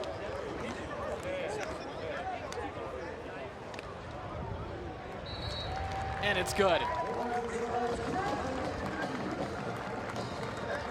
21-0 UNH. The Wildcats are getting it done on every front here in the CAA opener.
All smiles from the UNH side, and the fans have to love what they have seen today. Matt Besley's had a really good game for UNH. 16 for 21 passing, 183 passing yards. He's got a touchdown. He's kept the ball out of harm's way and he just punched one in from 3 yards out to up the lead now to 21-0 in favor of UNH. Yeah, it's kind of bringing me back to the days when his head coach was the quarterback here. He'd have stats, numbers like that. Great passes, great runs, clutch third down conversions, even a couple of fourth down conversions. And the Wildcats, they continue to be so good on third down today. They're now 7 for 11 on third down conversions. Nick Reed boots it away. Perfect 3 for 3 on extra points today. And we have a fair catch. All right. Yeah, you would think UAlbany would try to run one of these back, try to create some kind of momentum, some kind of excitement in their sideline. But they go for the fair catch. They'll get it at the 25-yard line. Caught there by B.J. Norman. So they'll start at their own 25-yard line. And the Wildcats in this series all time against UAlbany. They have the edge 8-5. They would be 9-5 if they win today, but they did come in having won 3 consecutive meetings against them. So you had some history in favor of UNH. And Pete, as you know well, this team has played so well at home in recent years, and specifically at Wildcat Stadium. They're 32-15 lifetime at this facility since 2016. First down run up the middle, not going anywhere as the defensive line for UNH continues to step up. You know, I guess I'll say it. Back in the old day, when the players coined this as the dungeon, not just the field, but in the locker room area too. And now such an upgrade. It's a stadium now, but boy, the advantage that the Wildcats have had playing here at Wildcat Stadium, it's been remarkable. Quick hitter to the outside, and Jordan Ray is able to haul it in. He was blown up back there though. Yeah, Drew LaPlante. Drew LaPlante. Kelby Hampton. Yeah, Kelby Hampton. Freshman cornerback on this UNH team. Yeah, we did have some movement at the line. Yeah, LaPlante's 26, Hampton's 28. I guess in my world, 6s look like 8s. Which way is this one going to go? Is it's going to be defense number 7 moved into the neutral zone, causing a reaction. 5-yard penalty results in a first down. So instead of a 3rd and 3, it's a first down here for UAlbany.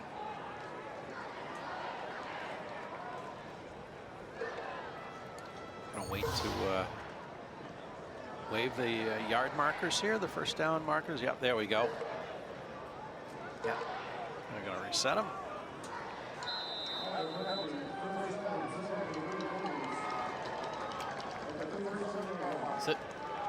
So it's DJ Johnson who was called offside there. 1st and 10 now on the 37-yard line of the Great Danes. Good run here for Reg across the 40 before he's blown up by Cohen Cook. He's had a couple of nice tackles today. Senior from Summers Point, New Jersey. Yeah, that's a nice tackle there by the Wildcats. Cohen Cook. Shoulder pad on, thigh pad.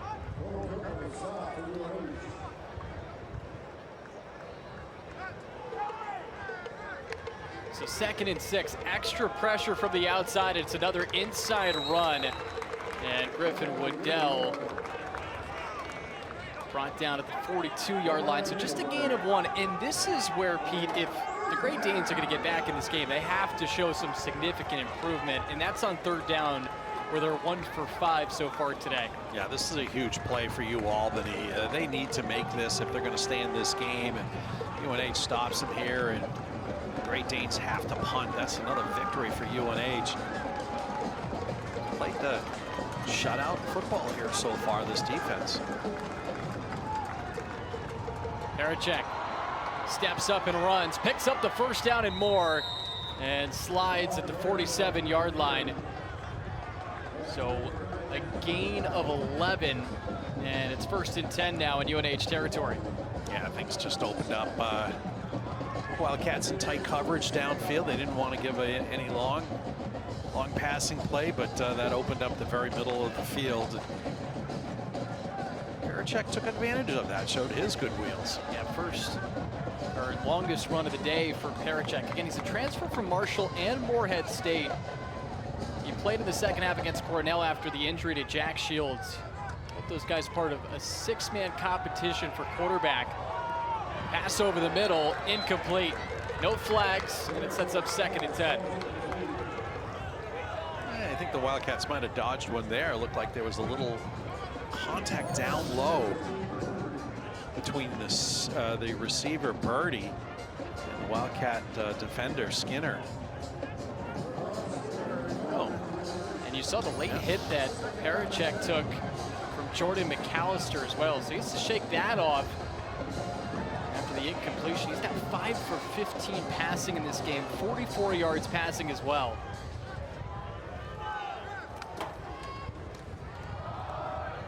I give up the middle, and Uga is brought down at the 44. We haven't said his name a ton in this game. Picks up 3 yards. That's only his 4th rushing attempt of this game, Pete. Yeah, I think Jackson Stone had a hand on him first, and he couldn't really fight through that enough. Was taken down by the second layer of the defense there. I think it was Bonagura that actually made the tackle.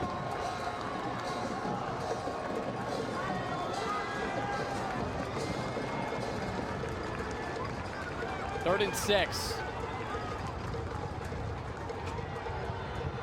Quick hit here.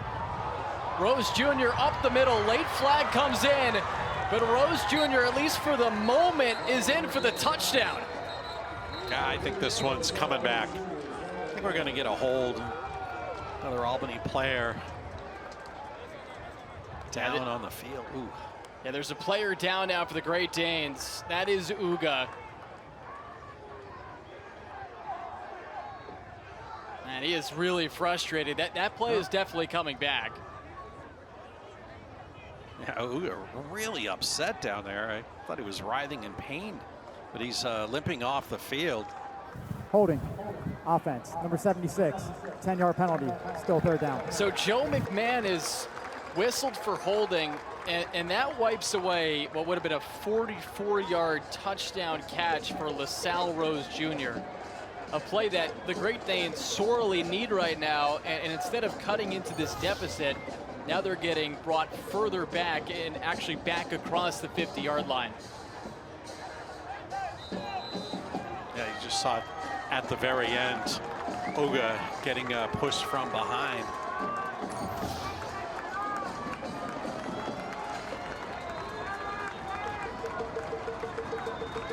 So it's actually Max Sepulveda who's called for the hold.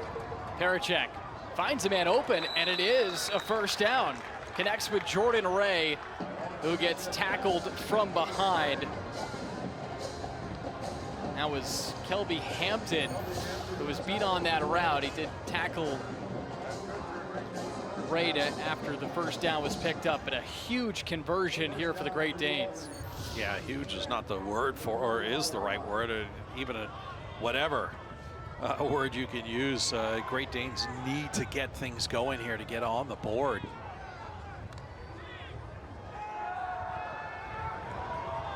Pericek on the run, incomplete. I'd be remiss if we didn't say that, you know, 3 of the incompletions by Pericek have been catches that should have been made that were just dropped by his receivers. That one, no chance to make the reception there. I think what's been interesting too is that they've been testing, at least recently, Kelby Hampton, freshman quarterback, on these outside throws. That was an out route from Josiah Barron that went incomplete. So 2nd and 10 on the Wildcats 35. Pericek to the outside again, and a pickup of a couple. Ultimately hauled in there by Alex Reg. But 3rd down upcoming for the Great Danes. Clock stops with 31 seconds left here in the 3rd quarter. Yeah, with the Wildcats controlling most of the run, and for the most part, except for this drive, the Great Danes using the run too. The clock has really ticked down quite fast. it going again here. And actually, that was only a gain of 1, so it's 3rd and 9. Trips out to the left, 1 to the right. Reg to Parachek's left. He takes the snap, fires it out, 1st down. Quick throw out to Barron, and this time they beat Kelby Hampton. And the clock will continue to tick. We'll see if the Great Danes try to get one more play off before the end of the 3rd quarter. Parachek trying to get everybody settled, and that'll do it. Yeah. Not sure why you'd want to hurry up with that. That's where mistakes happen. But that was a nice catch on the out route. Hampton, there was really nothing he can do. He's got to make sure he doesn't allow that receiver to go long. And the Wildcats still have a 21-0 lead. UAlbany's trying to fight back into it. They're driving on the Wildcats, and they have it in UNH territory when we come back for 4th quarter action. And what's the CAA opener between the Wildcats and the Great Danes here at Wildcat Stadium. Back right after this on FloCollege.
Back here at Wildcat Stadium, UNH has a 21-0 lead. 4th quarter action underway, and it starts off with an interception. Kelby Hampton takes it down the far sideline before he's pushed out of bounds. And just like that, a UAlbany drive that started with a lot of promise comes to an end thanks to the freshman. Well, you said it, Joe. It seemed that UAlbany was picking on Hampton's side. It was, you know, he's out there. You know, he's got a D up on the wide receiver going down the right side, and well, he just quarterback just kind of threw it right to Hampton. He didn't have to make a spectacular play, but had the sure hands, and he gets to don the cape with the sword. That's a huge play for the Wildcats, as they want to start putting the knife in this one. And you wonder if that moment just did it. First career interception for Kelby Hampton. Comes in a huge spot to start off the 4th quarter. Miney around the end, not going anywhere.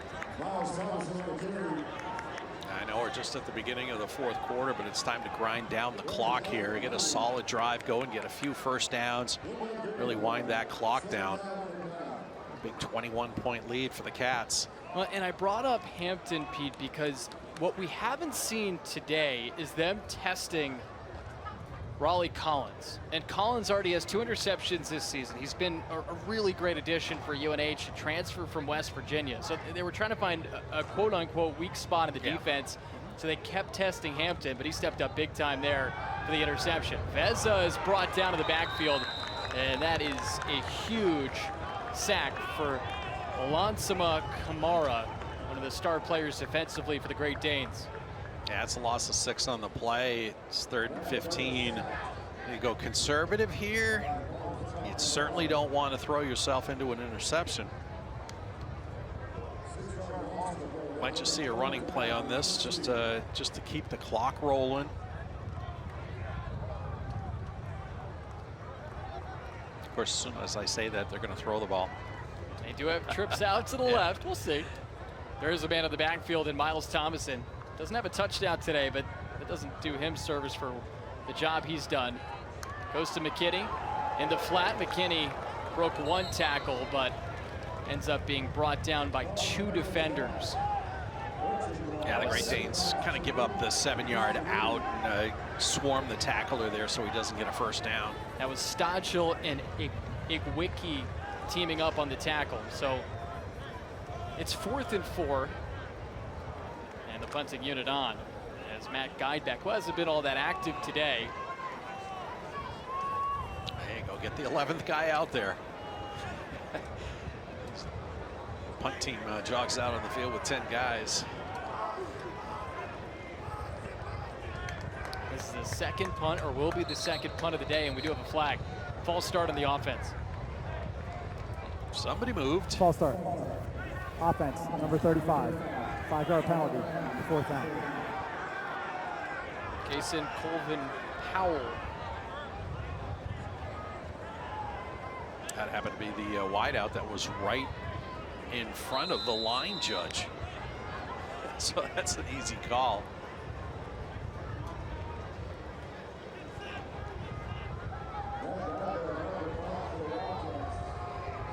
So Matt Guideback, the North Reading, Massachusetts native, who came into today averaging a little over 40 yards per punt. He boots it away. Back to receive is Burton. And it goes to the side of him and rolls out of bounds. So how about that punt for Guideback? Almost 60 yards. It's going to be, I think, right about 60 yards. From the 30 all the way down to the 10.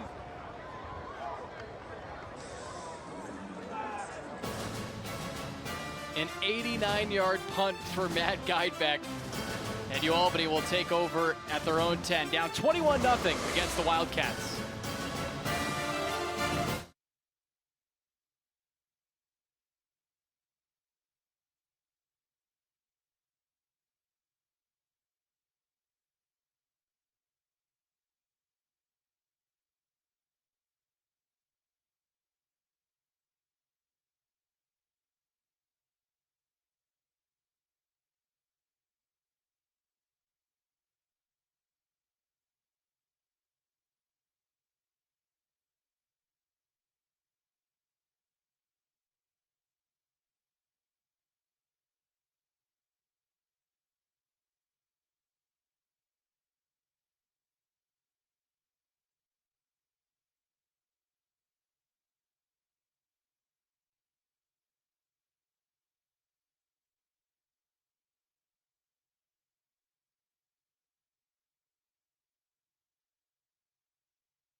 Back here at Wildcat Stadium, it's been a fun environment for the home crowd. UNH has a 21-0 lead, and after a 59-yard punt from Matt Guideback, UAlbany takes over at their own 10-yard line.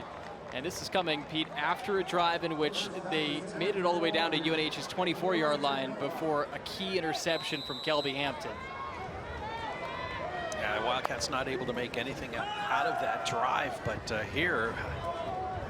Pocket collapsing, and the dump to Waddell over the middle, incomplete. It goes off of Waddell's hands. And, you know, you talked about this a little bit before. You know, Parachek, he hasn't had the ideal day by any stretch of the imagination. But at the same time, there have been some key drops from the Great Danes as well. Yeah, that one might have been another one. Hit the receiver in the worst spot, right in the two hands. After that incompletion, Parachek is 8 for 21, but there have been some drops from running backs and wide receivers for UAlbany. So 2nd and 10. Parachek to the outside, finds his tight end Moses. Tackled near the sideline there by Hampton, and he's taken down at the 17-yard line. So a gain of 7 to set up 3rd and 3. Yeah, nice tackle by Hampton. You know, getting his helmet and shoulder pads down low. Not allowing any long run after the catch. Another huge 3rd down play. And what allowed the Great Danes to drive into UNH territory on their last drive was how they performed on 3rd down. They were 3rd and 3 on that possession. Swung to the outside, Rose Jr. can't find room. Brought down at the 15-yard line, and Trevor Berry comes up with a huge tackle. Make it 4th and 3. Yeah, there was a swarm over there of Wildcats. Receiver gets the first move, but after that, there was no way he was going to make a 1st down. And what are we going to, Albany going to go for it here? Wildcats have to watch. They might just be trying to draw him offside. I can't believe they're going to put this in play. That was Skinner on the tackle. 4th and 5. I gotta have it 4th and 5 here for UAlbany. Parachek has some time, rolls out to his right, looking for a man open, faces some pressure, and finally throws it out of bounds. A huge 4th down stop for UNH, and they'll take over on the Great Danes' 15-yard line. Yeah, that was great pursuit by the defensive end, TJ Farrell. And in chasing the quarterback, he takes the right angle. Look at that little look right there. He made an angle so that Parachek was not going to get around him. If he takes a steeper angle straight at the quarterback, Parachek may be gone. That was a smart play in pursuit by TJ Farrell. Well, and I'm glad that you highlighted that play, and that play happening is just another example of how UNH has dominated at the line of scrimmage today. Yeah, there's been a lot of that going on. You know, that's just a smart player and excellent coaching that's going on. Just that little look of the head and looking at the angle and making sure you don't go straight at the runner. Parachek might have been a little surprised, but ooh. Have a little review here for targeting. Well, as we saw in the last replay, there was a hit on Parachek after the play came to an end. So you see TJ Farrell in pursuit, and then you see him throw it out, and then Trevor Berry comes in right at the end, and there was a grimace from Coach Santos on the sideline after he was being told that there was going to be a review for targeting. I think the tough thing there is Berry left the ground with both feet and looked like there was a little helmet-to-helmet contact. Yeah, I have a feeling this is going to go the Great Danes' way. Should be an automatic 1st down. Yeah, instead of a takeover at the Great Danes' 15-yard line. Yeah. The possession now extended for the Great Danes. You can see the frustration there from Coach Santos after the line judge, Derek Latimer, ended up talking to him about the review of targeting.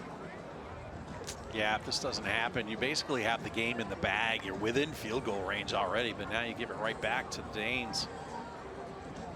Here's Justin Ackley. After further review, there is no foul for targeting on New Hampshire number 42. The result of the play is an incomplete pass. It will be first down for New Hampshire at the 15-yard line. So the Wildcats take over. Okay. They give it a look and ultimately decide that it wasn't targeting, and so UNH takes over at the Great Danes 15-yard line. Yeah, what I presume is that there might not have been helmet-to-helmet contact. If you had a different angle of that. But anyways, it's first down and 10 Cats.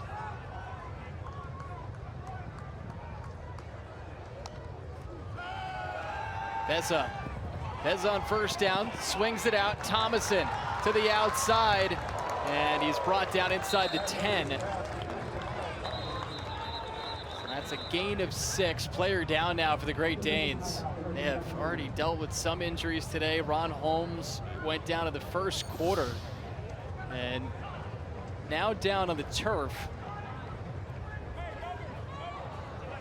is Matthew Obiagu, wearing the number 8 today, as we talked about before, in honor of A.J. Simon, player that the Great Danes have honored the last 2 seasons, was a star for them before he died prepping for the NFL draft in 2024.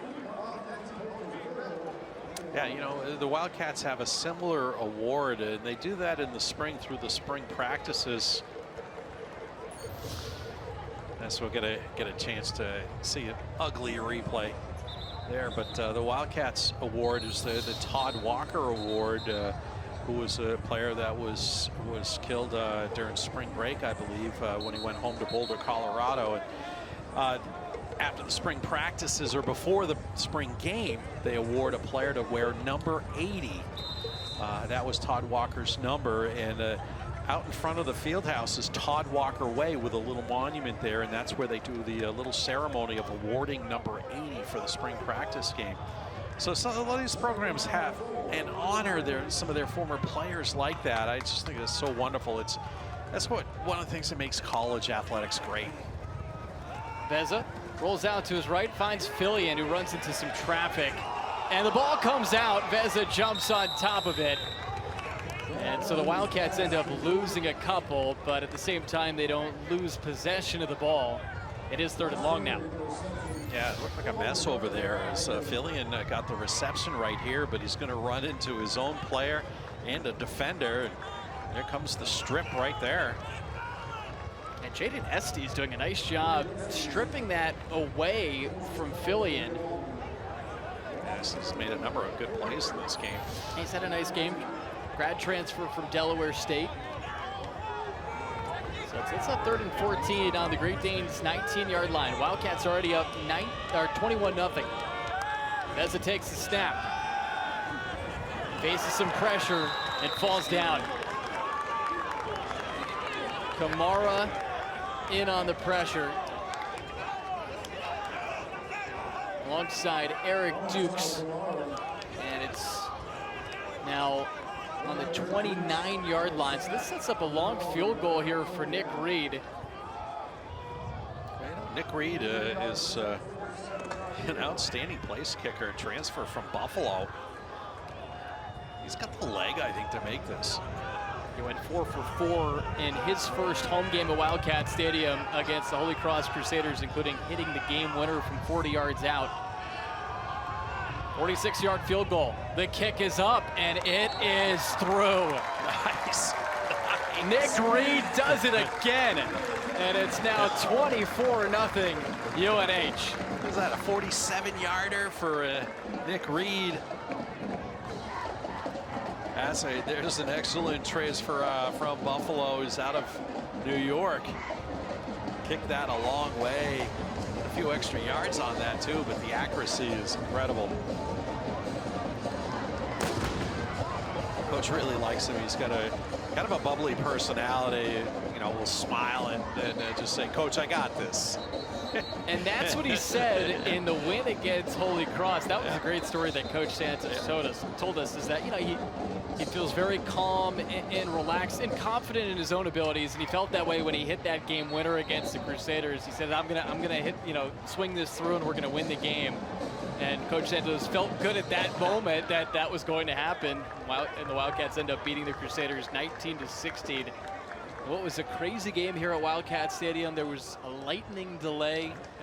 And they end up winning that one against one of their longtime rivals in Holy Cross. But Coach Santos did tell us too, in spring practices, the kicking was a little bit rough. And now to have somebody like Nick Reed into the program has to be a calming presence for everybody on the sideline. Yeah, it certainly has when you get a player that has that kind of confidence and can make those kicks.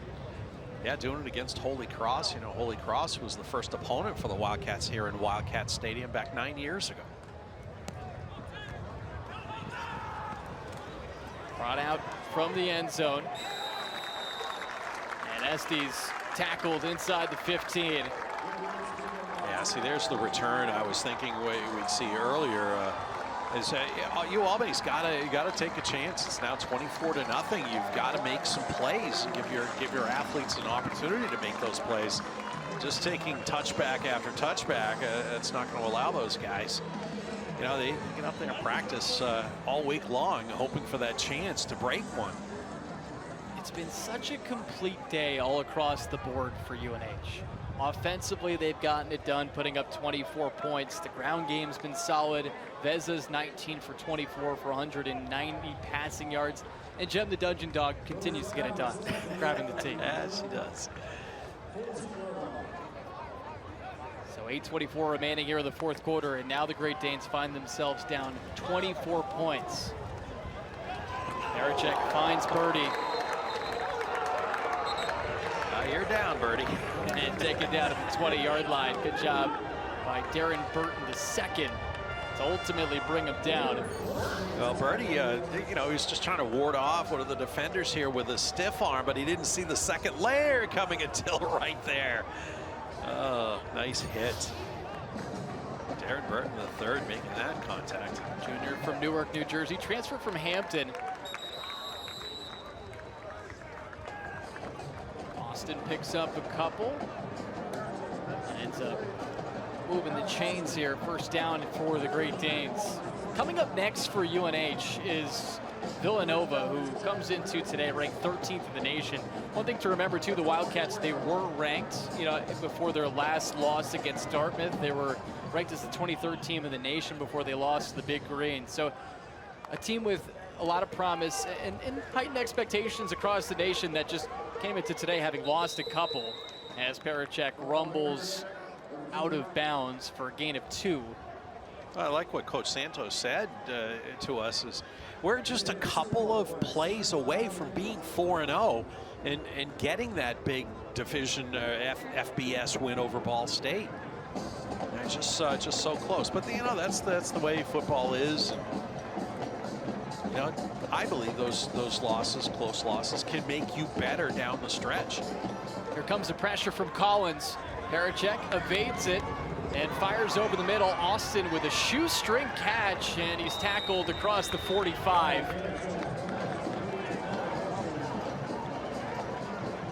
Yeah, it was a good catch and run by the Great Danes. Space right out in the middle.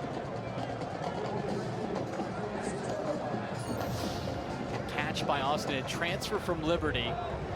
Now Barachek to the outside for Birdie. As the Great Danes now drive down the field. Sets up 2nd and 3. Going back to Austin, a transfer from Liberty. He did spend some time there at the same time that a member of the Patriots, Mario Douglas, did. There you go.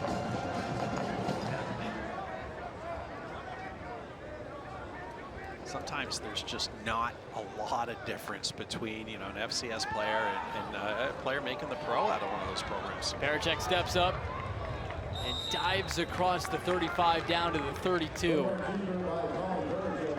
15 on that run. So Great Danes not out of it yet, but they were in UNH territory, deep in it. I think if you don't see a 24-point margin on the board, I think the Wildcats would go hunting for number 14 when he makes a run like that. Barachek had a ton of time, now faces some pressure, and that is incomplete. Birdie tried to keep his feet in bounds, but could not do so. He tried for the little toe touch down there along the sideline. Didn't happen for him. We're getting a good look at that. Yeah, it was just a little late. Did get a toe down, but hadn't caught the ball yet.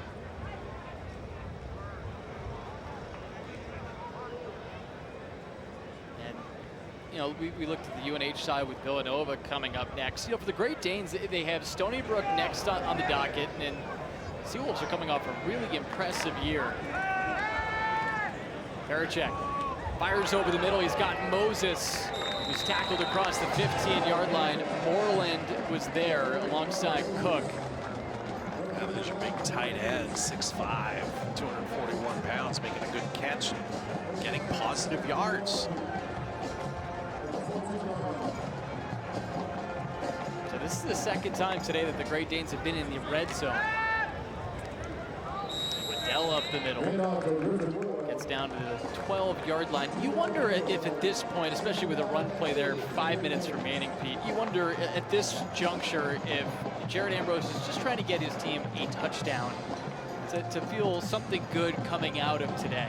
Yeah, I think, you know, with a 24-point deficit, yeah, you're going to want to get points, and you know, points is something positive that you've done at the end of the game. Parachek. He's going to tuck it and run. Tackled inside the 5. We've seen him use his legs a lot on this drive, and he was brought down at the 4. Yeah, well, that time the Wildcat defense, Jackson Stone in there, and one of those big old linemen for the Wildcats rolling over Parachek.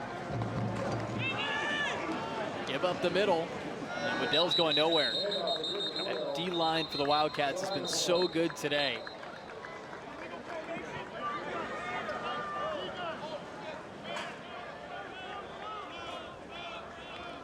Illegal formation.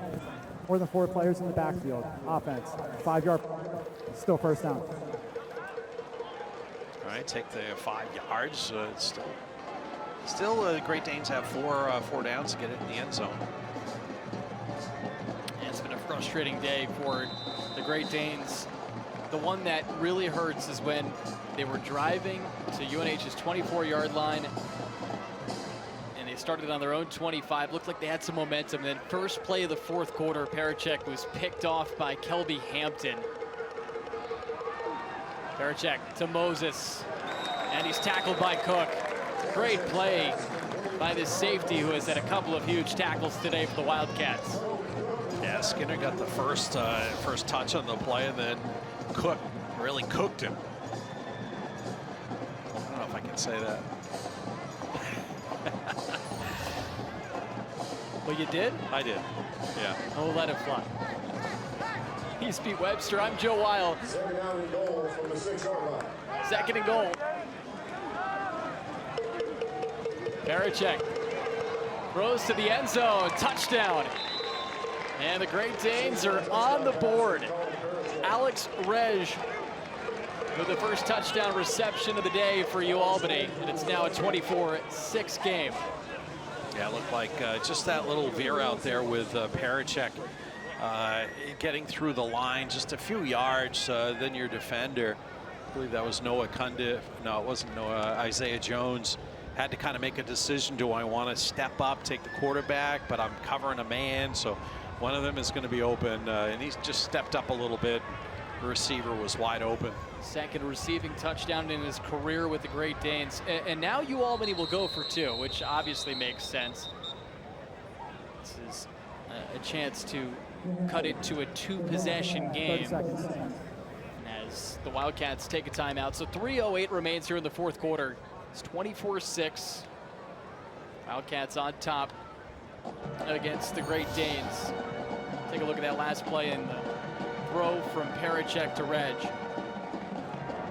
Yeah, it's you just see Isaiah Jones had to make a decision, got caught in the middle. So good quarterback play right there. Parachek kind of saw that 2-on-1 situation, made it happen. Hey, Wildcat fans, don't forget that when the Cats win, you win.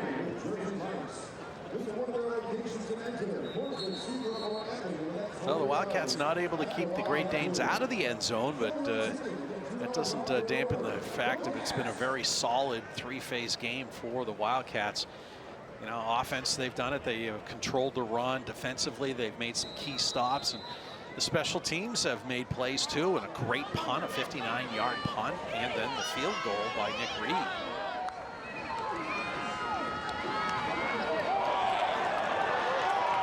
And the Wildcats snuff out the two-point conversion. You can believe Jordan McAllister, number 5, wanted to pick that ball up and run. There he is making the tackle. The ball's out. He wants it. He wants to run down because there's 2 points on the table if the Wildcats can run it back, but hauled in very quickly there by Caden Purdy. It looked like that was intended to be a reverse jet sweep, and then Purdy lost it when he was trying to give it to Ray, and sloppy play ends in no points for the Great Danes, so it's 24-6 and remains a 3-possession game. Yeah, I'm gonna credit that read to Jordan McAllister. He read that well and blew it up.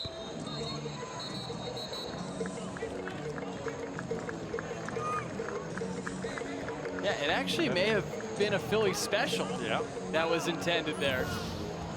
On second look, good job by our production crew to give us the second look there. That would have been something. Not the tush push. Not the tush push. Philly special, no.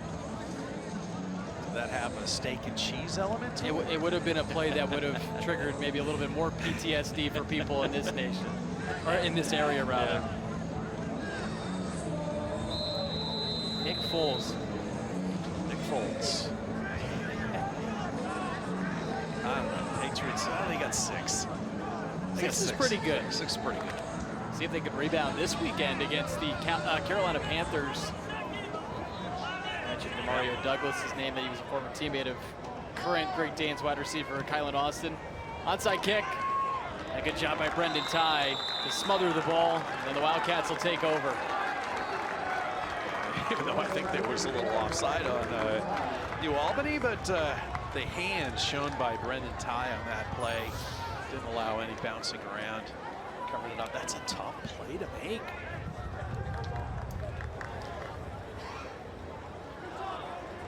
A little short hop right there.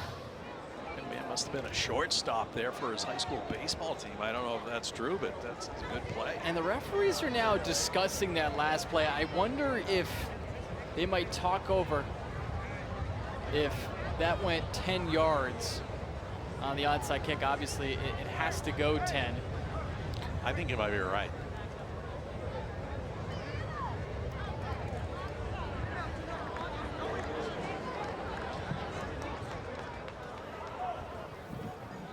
Illegal numbering. Receiving team had 2 number 1s participate in the play. If that 5-yard penalty enforced in the previous spot, will re-kick. Please reset the game clock to 3 seconds. So that's interesting. The Wildcats had 2 number 1s on the field at the same time, and because of that, they're going to re-kick. Can't they say they were just standing next to each other and they were number 11? Oh, but we have a number 11 out there.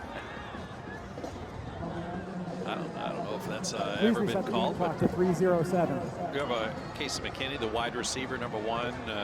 Zaron Skinner, cornerback, number 1. Guys you want in a hand situation. All right, just redo it.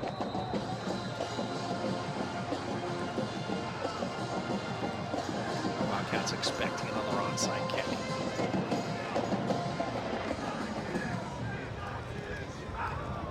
Another onside, and once again recovered by the Wildcats.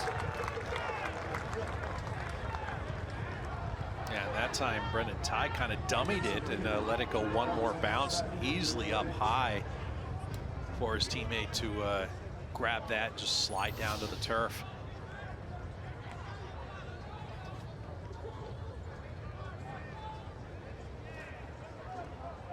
So James Bozak's second onside attempt, once again recovered by the Wildcats.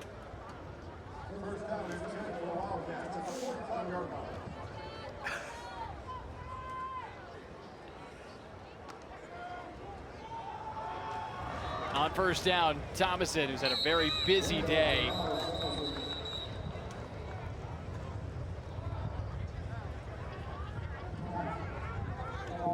And Great Danes take a timeout. Stops the clock with 3 minutes left here in the fourth quarter.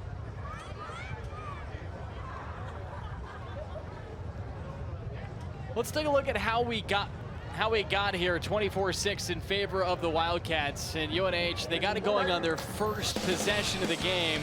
End up driving 75 yards, and Denzel Gibson punched it in from 1 yard out. Yeah, finally a rushing touchdown for the Wildcats, other than Matt Vezza. And there's the second one, that great timing pass. And Vezza says, hey, I want a rushing touchdown as well. At that point, it was 21-0 UNH. Then they'd add on a field goal from Nick Reed, who continues to be fantastic for the Wildcats. What an addition he's been as a transfer from Buffalo. All around, it's been a well-played game for the Wildcats. Look to close this out. And Thomason just rumbled for 4 yards. He's now up to 80 yards today. He gets it again and makes a cut. And he's brought down at the 48. Another timeout taken by the Great Danes. Yeah, Thomason, he wanted that hole on that play, but it just closed down very quickly. Harris Smiley on the tackle. But Tomlin's been good. He really, Thomason has been really good. 78 yards gained now. He's had a really impressive day for UNH, and the only thing missing from the day that you feel like he deserves is a touchdown run. Yeah, right. Which he doesn't have yet this season, but you figure in due time, especially now that he's got more help in the backfield with Denzel Gibson making his return today, you figure that'll come. Yeah, and I think a bigger play instead of getting 6 points was that fourth down conversion in the first. On their first drive, he ran it for 25 yards. That's his long of the day.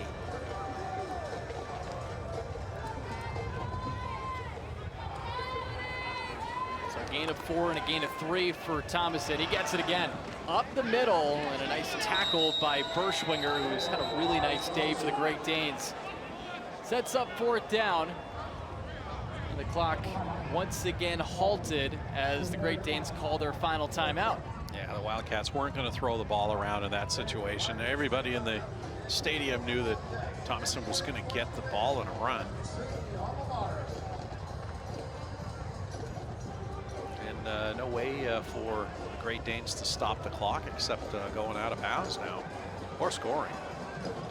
But we'll have a UNH punt here.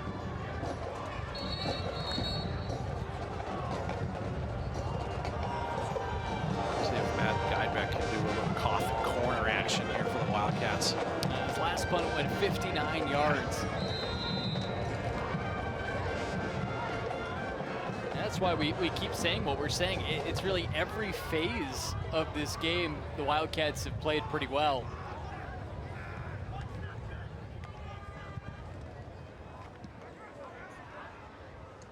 High arcing boot, and it's caught by Birdie.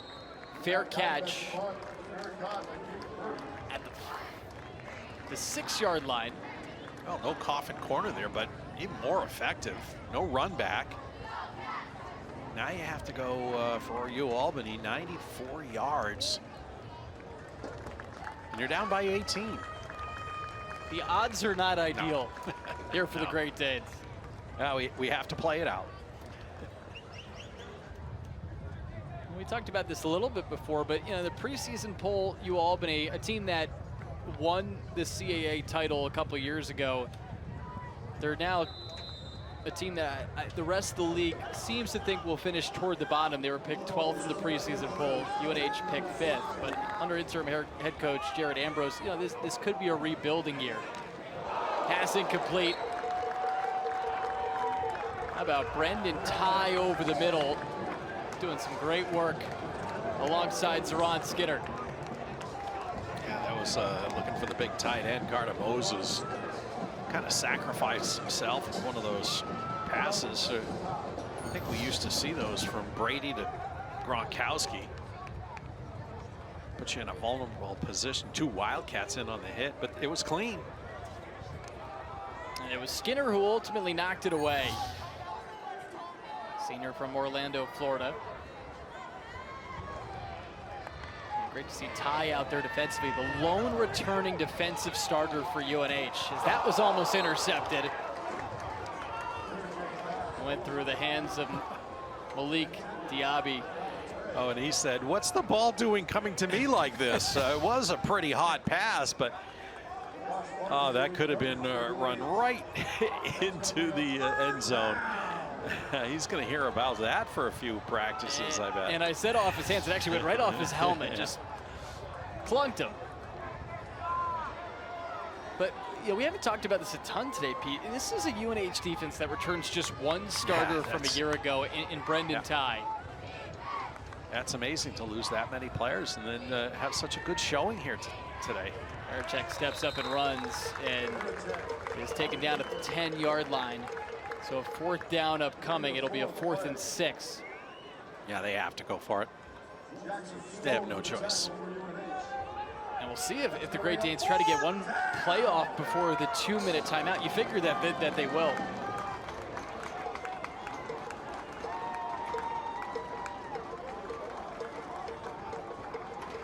And they didn't get it off. No. A little surprised by that, considering they want to utilize the clock the best way they can, but end up taking it down to the 2-minute timeout. And with that, we take a break. Wildcats lead by 18, looking for their first win in the first game in conference action.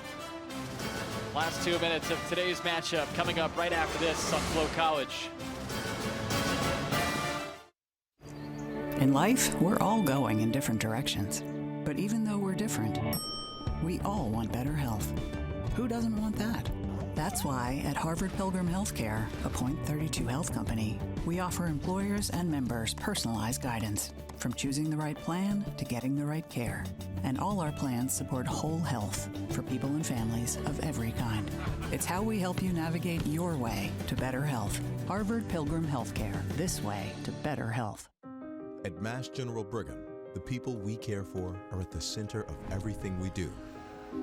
For those with cancer, we are with them for every twist and turn, connecting cancer specialists and other experts from across our health system. New collaborations, new treatments, leading to new hope and possibilities. We're one against cancer. There's only one, Mass General Brigham. At Service Credit Union, we believe that your life is a story. And like most stories, every chapter brings something different. A new adventure, a new calling, a new hero, and even a new beginning. No matter what page you're on, we'll be with you. Service Credit Union.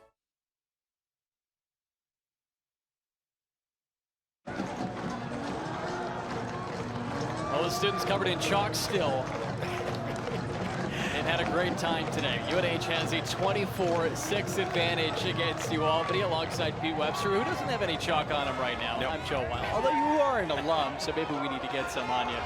But a critical 4th and 6 here for the Great Danes coming out of the 2-minute timeout.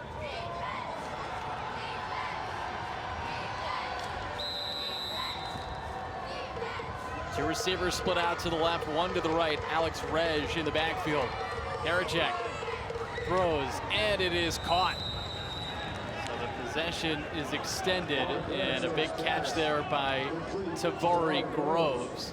Obviously still not a lot of time left, and UAlbany down to 18, but at least keeps their hopes alive, however slim. And the smart thing, get across the line of the first down. This to the outside is caught.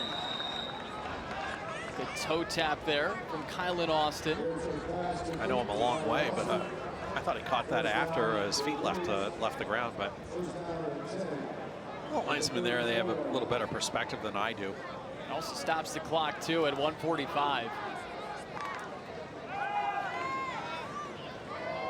Ericek, incomplete. Wasn't on the same page there with Austin, who was streaking down the sideline and what appeared to be a go route. that throw behind him.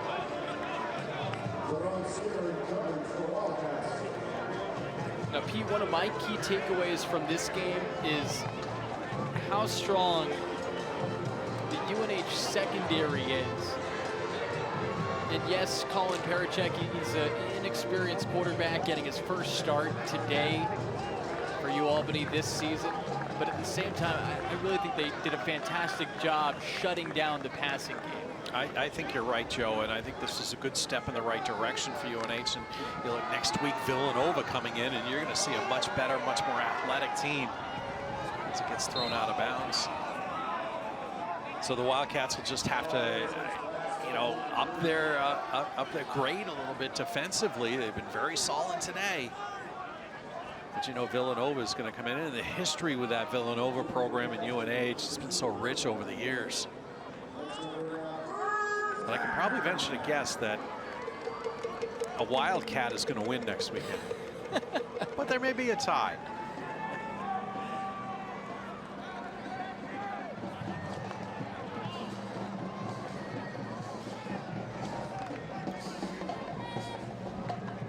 Third and 10. And the Great Danes pick up another first down. Jordan Ray is able to bring that one in. Yeah, they're working the clock effectively here. Just like this clock to tick on down, but first downs and incompletions stop the clock.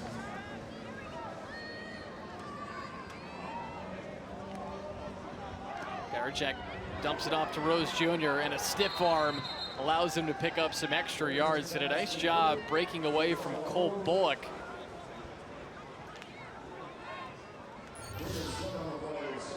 Wildcats would like to have this tackle opportunity back. Look, he just bounces right off number 4. There he goes, a little spin move, stiff arm. Yeah, broke it away from Burton the second, and then got some more yards, even though Bullock was all over him. Parachek going back shoulder, and it's incomplete, but a flag comes in late, and it'll be pass interference called against Kelby Hampton. Pass interference. Defense, number 28, automatic, first down. So you see that the Great Danes are continuing to attack Hampton. At the same token, even though that penalty goes against him, what I love about the freshman today is that even though they were trying to continue to go after him in the passing game, he responded at the start of the fourth quarter with the biggest offensive play of the game, which was that interception. Yeah, he certainly did. And yeah, you see sometimes players just have that come at you and you drop it, you lose the concentration. He made an excellent interception. It was right in his wheelhouse, but he had the confidence to make the play. Parachek somehow breaks out of a tackle and gets right about to the line of scrimmage. Yeah, running for his life. Escaped a possibility of the Wildcats getting a sack, and that would have done some damage to what time is left here for the Great Danes. You think about it from his perspective too, Pete. I mean, here's a guy that started his career at Morehead State, appeared in 4 games, made just 2 starts, and then spent the last 2 years with Marshall where he didn't play at all. Yeah. And it was because of an injury to Jack Shields, but now this is his chance to really seize the opportunity of getting some playing time as a quarterback. 2nd and 10, and he's brought down. Justice Akinmoladen with the sack. His 3rd of the season. And that's about the nail in the coffin. He just reached his big paw out. One hand, watch this. Look at that. one paw. Left hand, drag him down. And a sack dance after. Yeah, that keeps the clock running as well.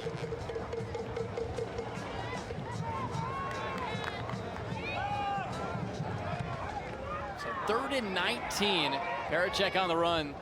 Throws it complete.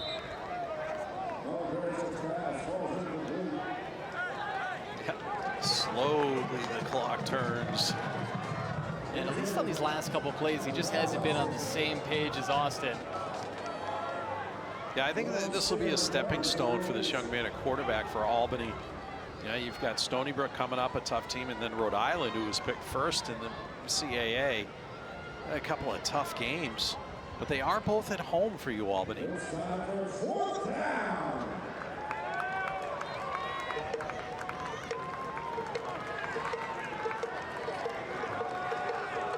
As we said, the Wildcats have Villanova right here next weekend, and then Rhode Island on the road. 4th and 19. Parachek throws incomplete. That'll do it with Jordan McAllister once again applying some pressure. Well, you're certainly right. That will do it. Wildcats will just need to go in victory formation, take a knee. And Wildcats will see their record go up to 3-2. Definitely a game the Wildcats needed to get a victory and play well. And as I said, playing well in all 3 phases this afternoon. Coach Santos has to be happy with what he's seen from his club today. Wildcats in victory formation. Matt Beza takes a knee, and that'll do it. The clock winds down, and the Wildcats are a winner in the CAA opener. UNH takes down UAlbany 24-6 here at Wildcat Stadium. An outstanding game for UNH right from the first drive, converting a couple of 4th down situations, getting the big run by Miles Thomason, 25 yards and a 4th down, and Wildcats converted. So they were playing on the front foot during this whole game, getting up early 7-0. And it was well played all around. The ground game did a fantastic job for UNH. Ultimately come away with 118 rushing yards, but Matt Beza with a clean game as the quarterback of this team. He throws for 190 yards. He went 19 for 24 passing, threw for a touchdown, and also ran one in. As the Wildcats are a winner, they improve to 3-2 now on the season, 2-0 here at Wildcat Stadium. And the Great Danes fall to 1-4. As we talked about in the open, it was a picture-perfect day here in Durham, New Hampshire. 70-degree temperature and a fun opener to CAA play for the Wildcats here on Military Appreciation Day. We had a flyover, and as players flied over each other at the line of scrimmage, we saw some great play on both ends for the Wildcats. You just saw there Ryan Blagg with his first career catch, first career touchdown reception, a big connection to Chase Wilson as well. He had 74 receiving yards, and the Wildcats ultimately take this one 24-6 against UAlbany. I want to thank our production crew headed up by Dylan Hand. Fantastic work out of everybody, including my broadcast partner, Pete Webster. I'm Joe Weil giving you the final time. UNH 24, UAlbany 6 here on FloCollege.